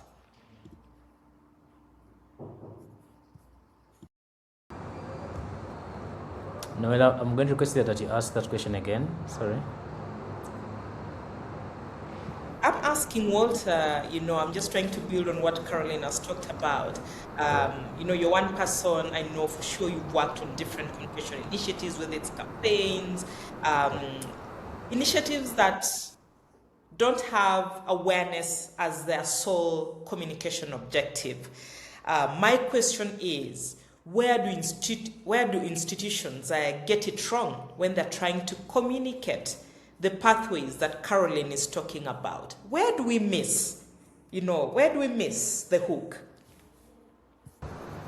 Thank you for the clarity. So I think it's in a number of places, but I want to start with when institutions start by communicating and they're only thinking about their objectives without thinking about the needs, like Caroline said, of the communities, then that's one of the places where they get it wrong. And maybe a clear example would be, let's use an institution like maybe the central bank of a certain country. Yeah, and central banks are very technical when it comes to communication and when it comes to sharing information, but the positioning of the central bank might be one that supports economic development or financial stability. But then when it comes to sending out its messages, it wants to speak like the central bank. A lot of jargon to show the expertise of who we are as a financial experts in these matters. But at the end of the day, you need to break down what inflation is, what the central bank rate is, so that the person who is going to consume this information actually understands from their point of view what it actually means. Yeah? If instead of saying inflation, why don't we say the price of goods going up, so that our friends in the SME sector or the micro businesses, they're able to understand that this big figure here is going to impact you or impact your wallet in such a way. So it's really resonating, creating strategies, creating messages that at the end of the day resonate with the ordinary person. Because that's who you serve as a government, that's who you serve as an institution. If you're in the private sector, you develop products, you develop services that you want the last mile to use. So even when it comes to passing on messages around those products and services, you need to simplify. You need to be as simplistic as you can be, so that you're well understood and you can create buy-in because someone is understanding you. So messaging is one of those areas where we don't get it right from an institution perspective. because we literally want to speak to ourselves, because this is how the governor speaks. So the messaging and everything should be written so that the governor can understand it. It shouldn't be like that. Other thing, misplacement of messages sometimes in different channels. For instance, if a crisis for an institution broke out on TikTok, but because again you're an institution that doesn't have a TikTok account, you don't have an Instagram account, the crisis is happening on TikTok, but because you are used to the formal channels, of course TikTok is now becoming formal, but you're used to the newspaper, you're used to the TV. So instead of directing your communication to the right channel where the audiences are, you then decide and go traditional to your TV. It could be national TV, and you're speaking to the citizens right there. Total misplacement of, it could be the right message, but now maybe addressing the wrong audiences because you're just not getting it. So it's a number of things that happen. But like Caroline said, if you have the right, when it comes back to planning, strategy is a very, very important thing when it comes to implementing programs, for you to get it right, because strategy will inform you, the audiences, how should I speak, who should I speak to, when should I speak to them, what are the engagement platforms that I can be able to pursue so that my message can effectively reach them. So it's that I can speak to for now. Thank you. A blended approach. You have the strategy, it's the backbone, but also you have different tools, different pieces to build the connection. I used to have a former boss, the Kenya Red Cross. He used to tell us, the moment the left hand is not speaking to the right hand and the right hand is not understanding the left hand internally, no, there is a big problem. And I think it's the same thing with the communities when we try to engage communities. If they're not understanding us, we should take a step back and ask ourselves, where are we not getting right? If they're not reciprocating to the messages, then there is a problem. If we are using tools and the feedback is zero, then there is a problem, and these pathways, we need to understand them as communication professionals, because then we are the ones who are advising organizations, we are advising the leadership, we are the ones who are trying to wear the shoes of the people we are trying to engage. If we don't fit ourselves in it, then there'll be challenges when we try to execute, or implement. Let me come to you, Tebogo, still on the same. Of course, behavior change communication is now, a big thing, a big model within the development sector, and also, development communication. Programs succeed when they create awareness, but most struggle to change behavior. So they will tick off awareness, objective, tick, tick, tick, tick. But when it comes to behavior change, then there's always a struggle. Where is the breakdown between awareness and the action of them changing a certain behavior?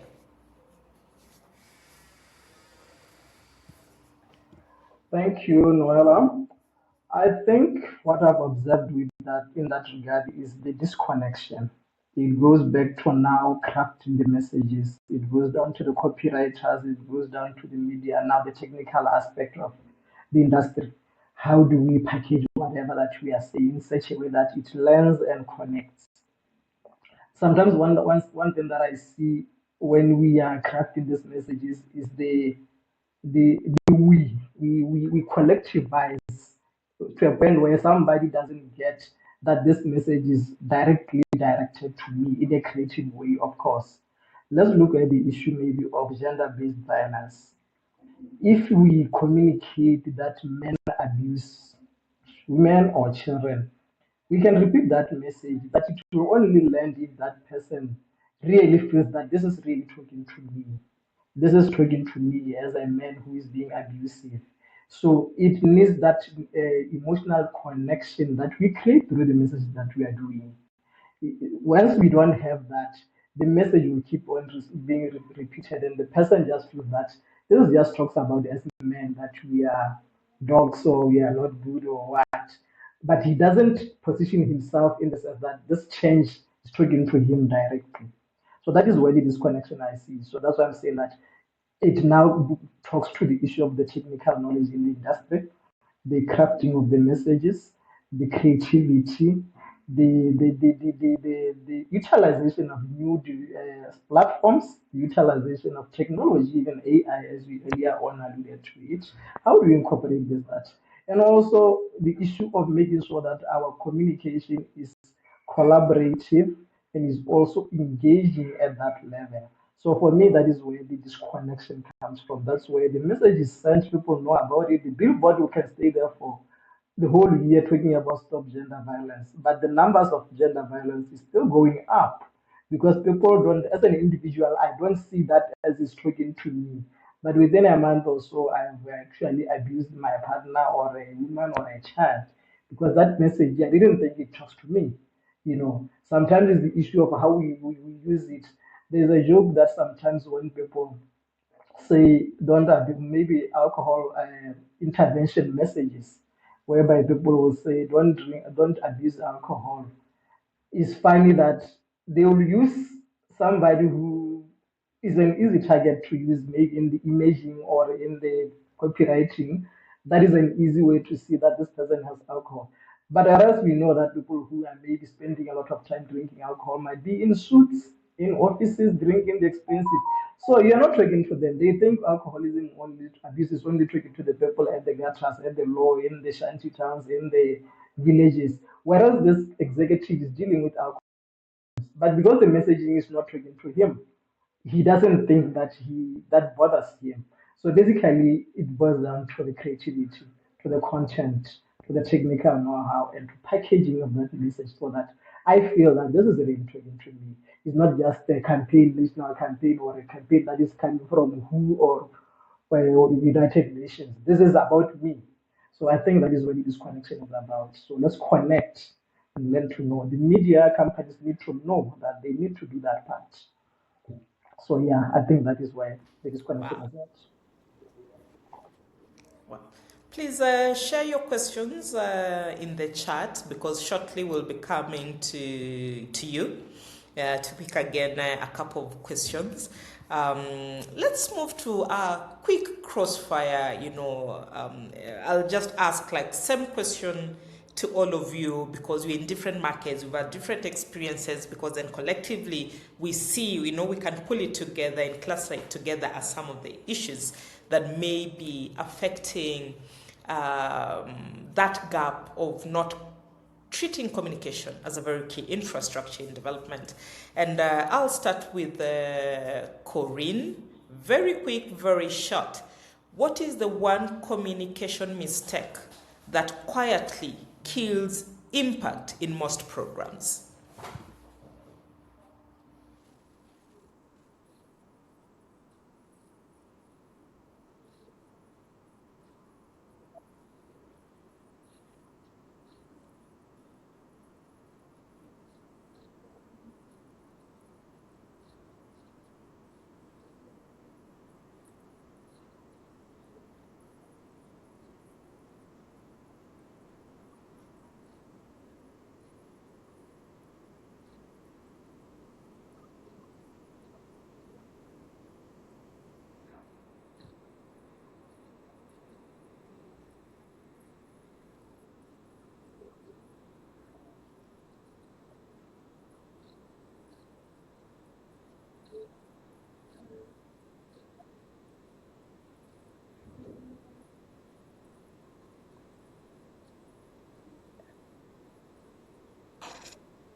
Wow.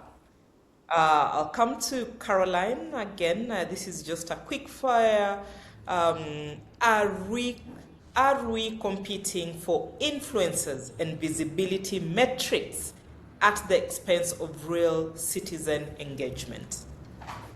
Caroline? I think you're right saying that we are more competing for visibility, engagement instead of having real impact on citizens because as we may say, just to jump on what Corinne was saying, I think it's related because when you don't know, when you make mistakes on communication, you will never have real impact and engagement on citizens.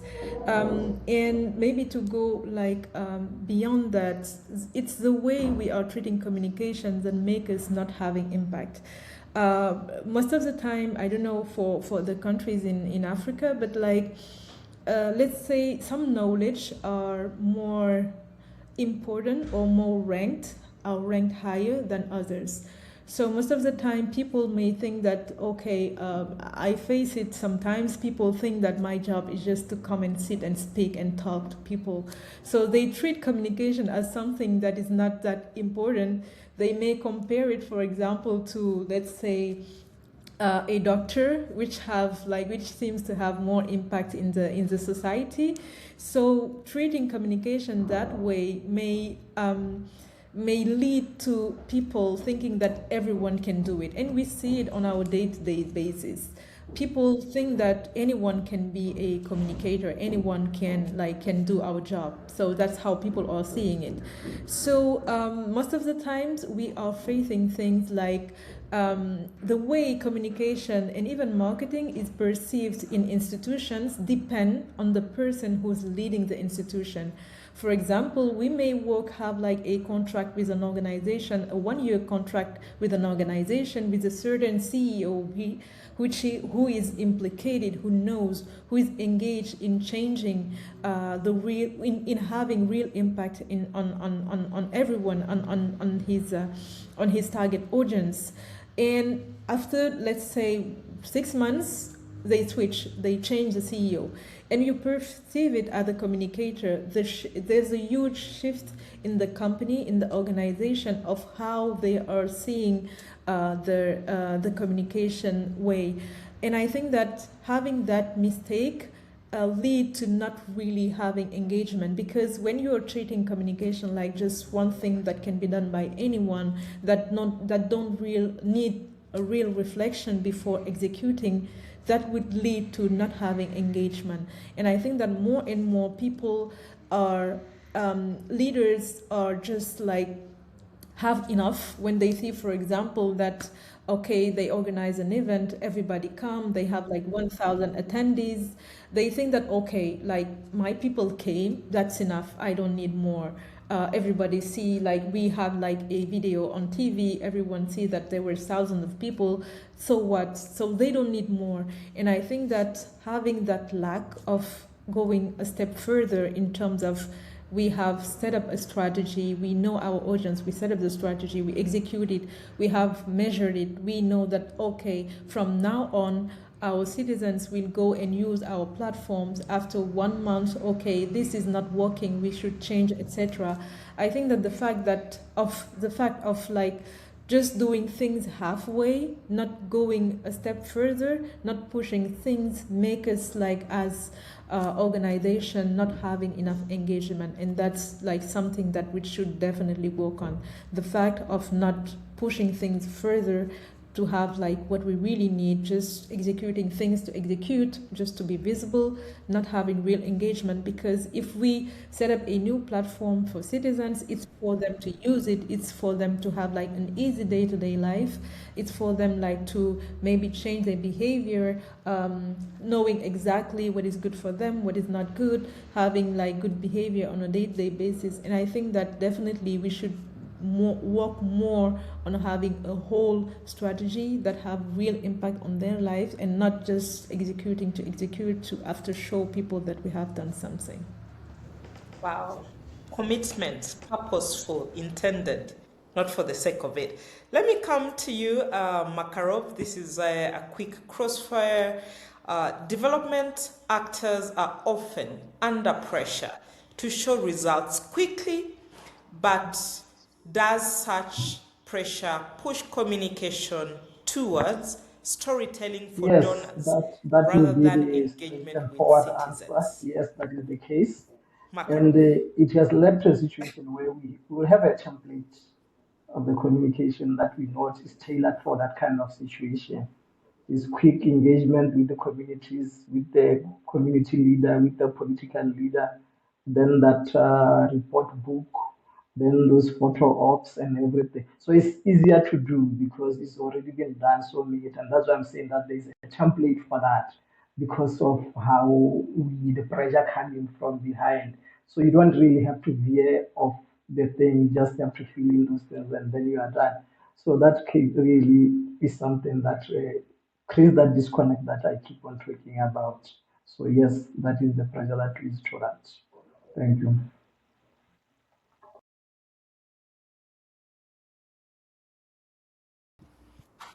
Yeah, for some of us who worked within the development sector, there's always pressure to report to the donor. You know, this is how the donor likes the reports. This is how the donor likes the videos to be done.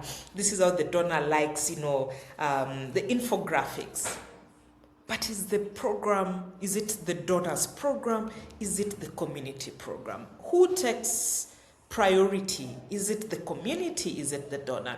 And personally, I think from my experience, it takes leaders who are very seasoned to tell the donor, no, it's a bad approach. Yes, we can give you a report maybe high level to suit what you want. But the report that we're releasing to the public, it must be a report that communities, citizens can relate to, because those are the people who are primary recipients of this particular program. Let me come to you, Walter, again, quick crossfire. How can organizations move from promotive communication to transformation, from telling stories to shaping systems?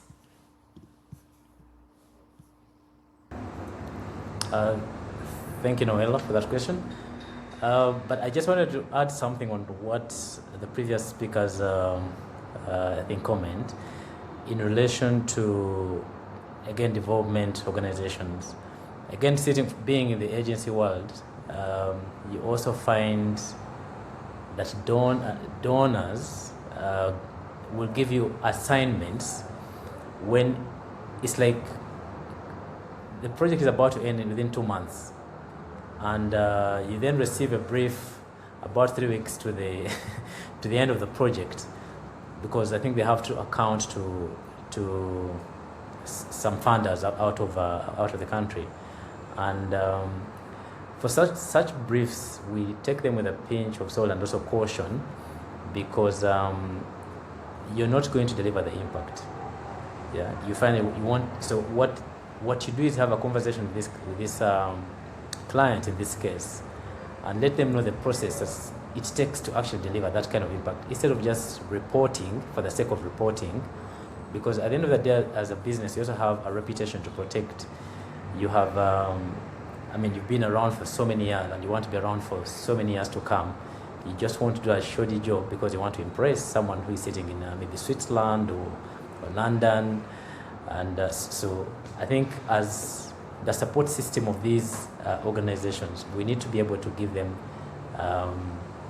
the right kind of advice to enable them make the right decisions, and plan better when it comes to execution.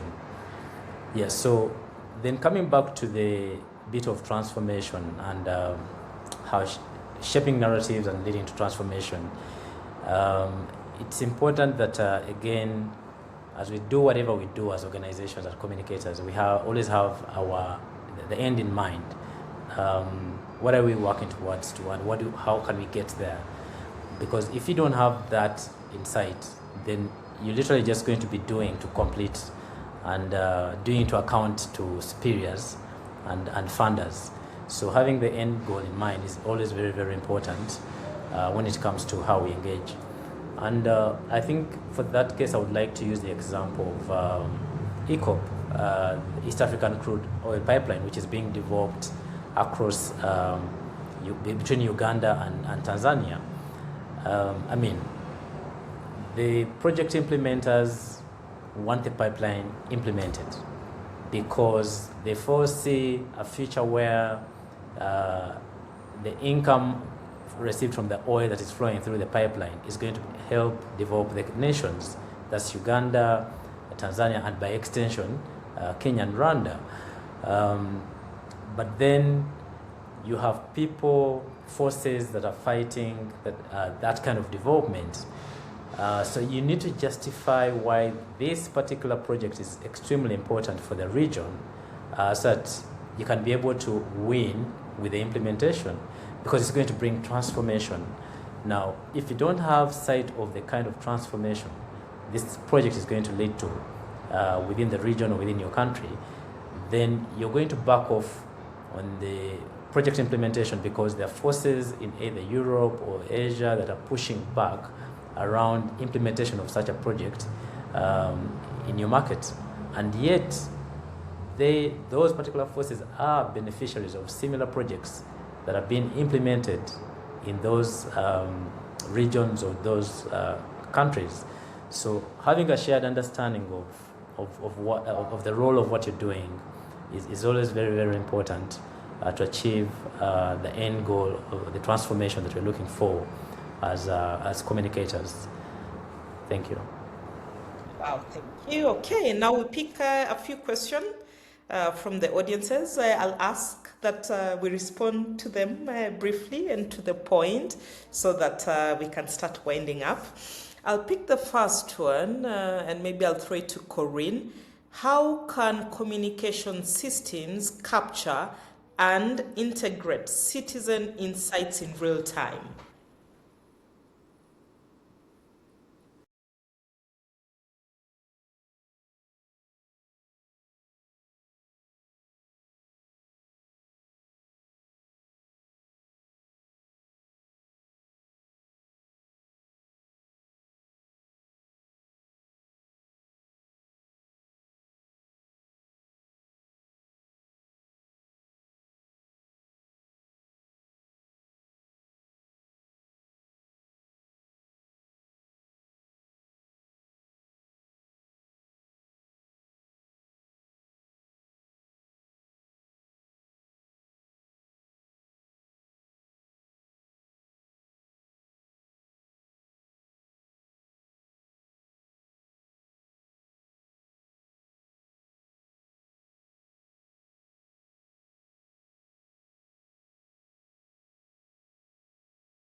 Thank you.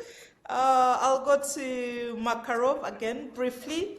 How do cultural differences across African contexts influence trust in institutions? I'm guessing maybe this is something to do with Pan-African communication engagement.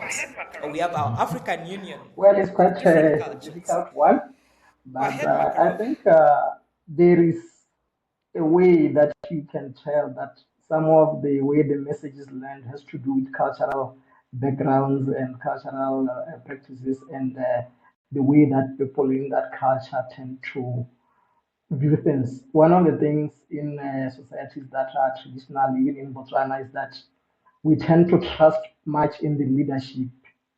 We have what we call traditional leadership, the chiefs and those kind of. So when they speak, by nature, we tend to trust in what they are saying because the chiefs have spoken. Unlike when maybe politicians speak, we will tend to maybe take with a pinch of salt because it's so in societies or towns or villages where the message is being delegated to the cultural aspects will come into play. If this even if for a small country like Botswana, there's different cultural approaches and how we behave. Maybe societies from the northern part are more culturally inclined than those who are in the south because they are close to the cities. So you see those messages landing differently. So I guess even when you expand even into the broader African perspective, those things will still come into play. Religion will come into play. Matriarchy and patriarchal differences will come into play. Education and all those sorts of things will come into play. So yes, that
Okay, I'll go to Caroline.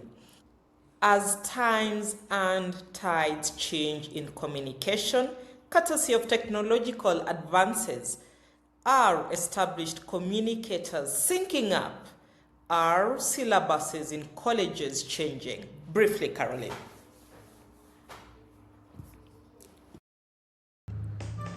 So I think that more and more as information is available almost everywhere on real time, I may guess that of course syllabuses are syncing up to help people know exactly what have changed. But change in our country, as I said it earlier, is different of the perception of change in different countries. As Cohen said it, you cannot think of Africa as just one global country. Even people are sometimes tend to think that we are just a small continent. We are 55 countries different. So I think that even if times are changing and communication are also evolving, things are moving forward. What I see is a very good positive way of thinking in terms of communication as we have technology more and more being our support. So we can say that maybe years ago it was not that easy to speak with Noela. Just like for transparency, we have worked together on a very huge campaign back in 2021. I think that if we haven't had that kind of moving forward in terms of technology advances, things won't be possible for you, for example, to request a campaign for an NGO based in Canada, for example, you in Kenya, me in Senegal, working all together to make things are moving forward. So I think that as we are established like communicators, we are doing a kind of thinking up, because like we have more and more standards that we are respecting across countries, but those standards won't erase the fact that every country is different. Communicating in Senegal, I think that we said it a lot of times throughout the conference. Communicating in Senegal is different, from communicating in Kenya. So even if we have like all the same standards made possible by all the technological advances, we are sure that we have to use like those standards to adapt to our audiences, to adapt to our cultural solid behaviors, to adapt to our beliefs and everything. So I think that in colleges, I may say that syllabuses are changing, yes, but I think that the base is that we have a lot of standards that are working across countries, that we are forced to respect, but like still there are adaptation based on the perception in different countries. Thank you. And lastly, let me come to Walter. What role does timing play in communication when building or rebuilding trust? Very shortly. Did you say timing? Yes. What role does timing play in communication when building or rebuilding trust? Yeah. Thank you for that question. So timing is really important because, like consumers of the communication or that is sent by organizations always want to seem like there's attention being paid. And if attention is being paid by the person who is sending out the communication, then it's going to put someone at peace, because someone is going to be able to address what I'm expecting to be addressed. So timing plays an important role of bridging the gap when it comes to expectations, because you're able to provide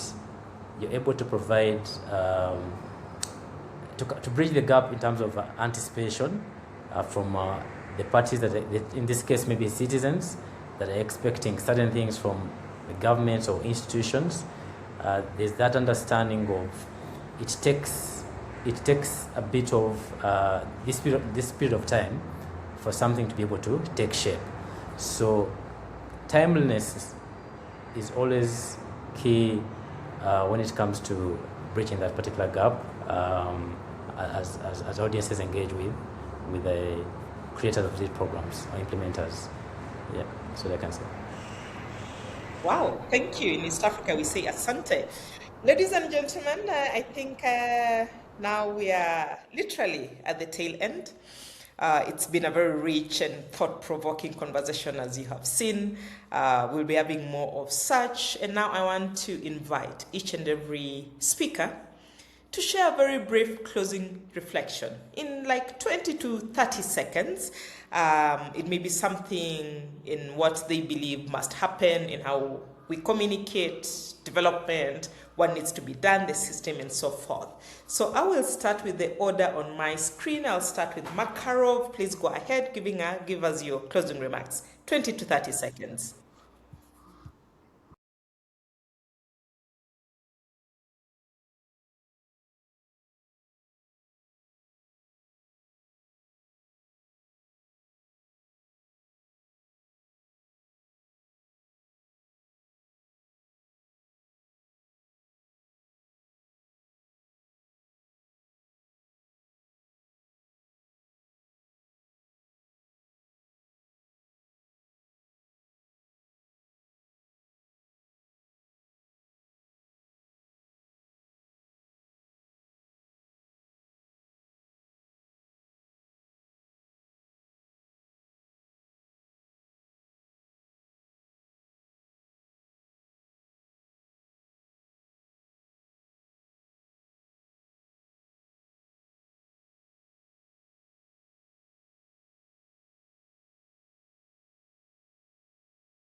Thank you, Makarov. I'll go to Caroline. Go ahead with your closing remarks. Thank you, Noella. I'll try to make it as brief as possible. Thank you to everyone that has joined this conversation. That was very insightful, very important for our job, for our activities. And thank you again for having this conference. So my takeaway would be, after all this discussion, to maybe try to keep it and setting that process in terms of communication, not just adding communication at the end while everything is created and we just add that communication part. We need at first to identify the audience, after that identify the needs of the persona, after that we set up the strategy, and after that we measure engagement, not only impressions, not only audience attendance, but making sure that we engage the person towards who we are communicating. So I think that was my key takeaway, putting communication in the center and trying to make people and educate people as much as possible to make sure that communication is not only seen as people who are just speaking, but seen as a very identifying, impactful tool that can be used to develop all our action across the continent. So thank you again for having me for this conference, Noella. Thank you, Caroline. I'll go to Walter. Your closing remarks. Allow me to start by saying asante sana, Noella, and asante sana to the distinguished panelists here today, and the team that we are not seeing, the invisible team that's helping with the production, for the support that they're giving, and the guidance they were able to extend to us to set us up. I think having listened to each and every one of you, I had some key takeouts. I think for me, central is the fact that communicators need to demand to get a seat at the decision-making table, because that's the only way we are going to effectively be able to get everything we're talking about done, and done very well, to lead to the transformation you're looking for our continent. We also need to be very collaborative.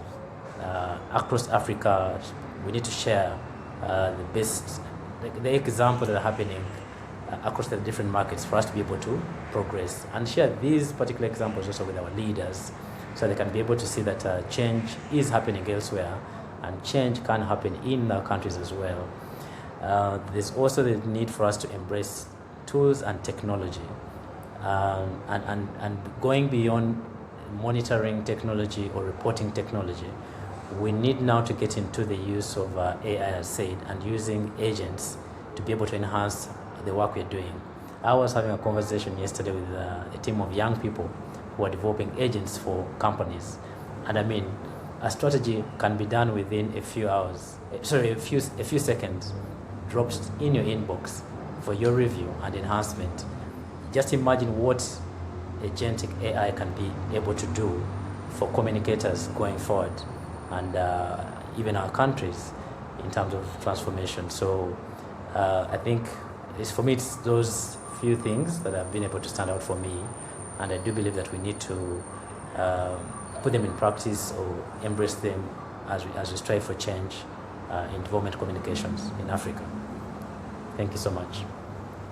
Thank you, Walter. I have Corinne on call. Her laptop, she had to jump off. Corinne, go ahead. We can hear you.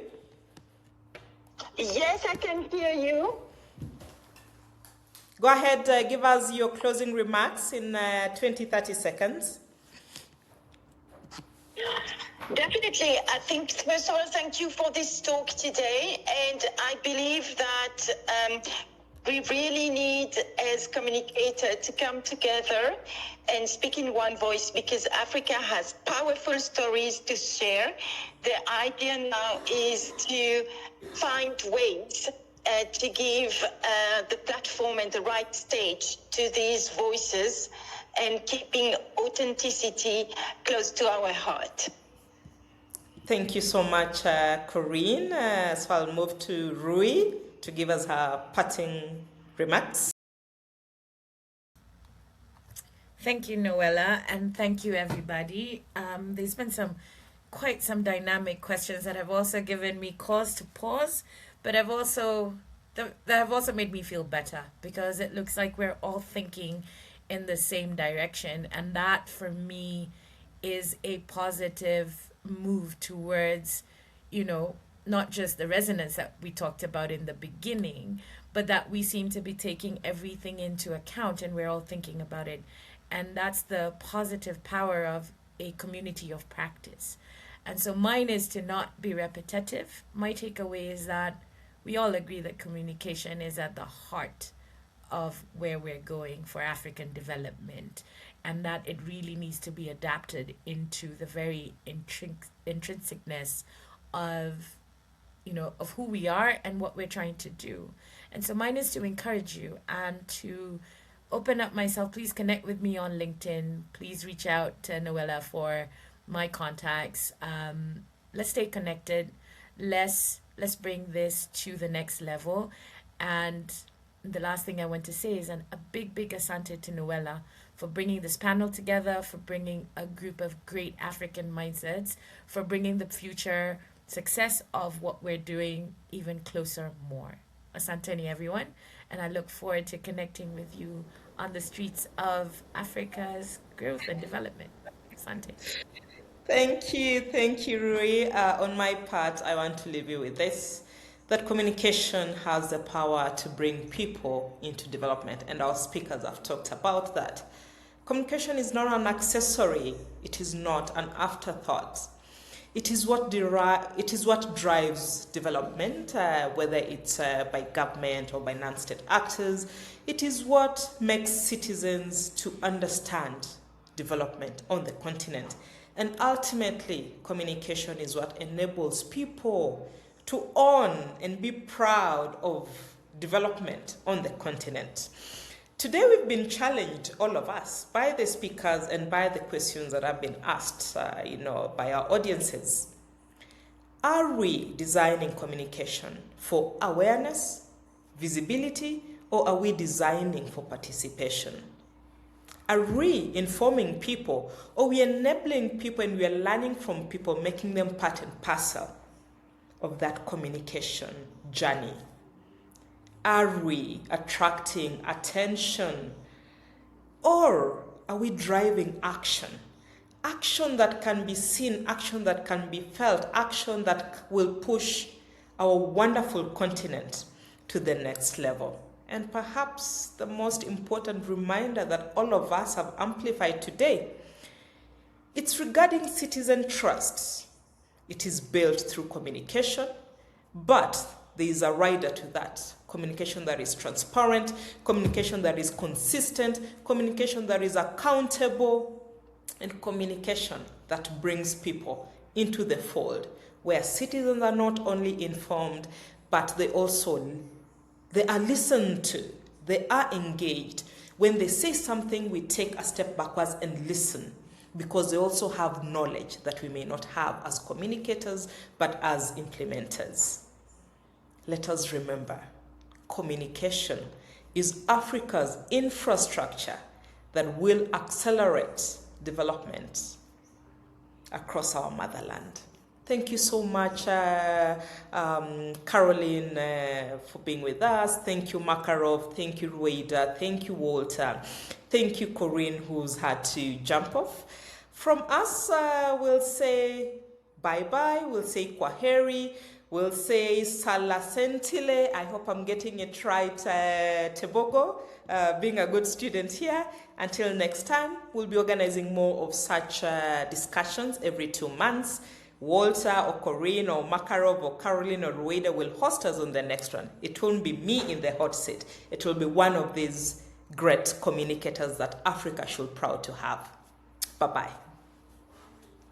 Please, for our speakers, you can just mute everything. Don't jump off. We just need your video and recording to upload. So we'll notify you, but you can just mute on your ends. We're just about to upload. Oh, to our audiences, thank you very much. Stay blessed. See you again next time. Asante. You've been a beautiful audience. We thank you. We appreciate you.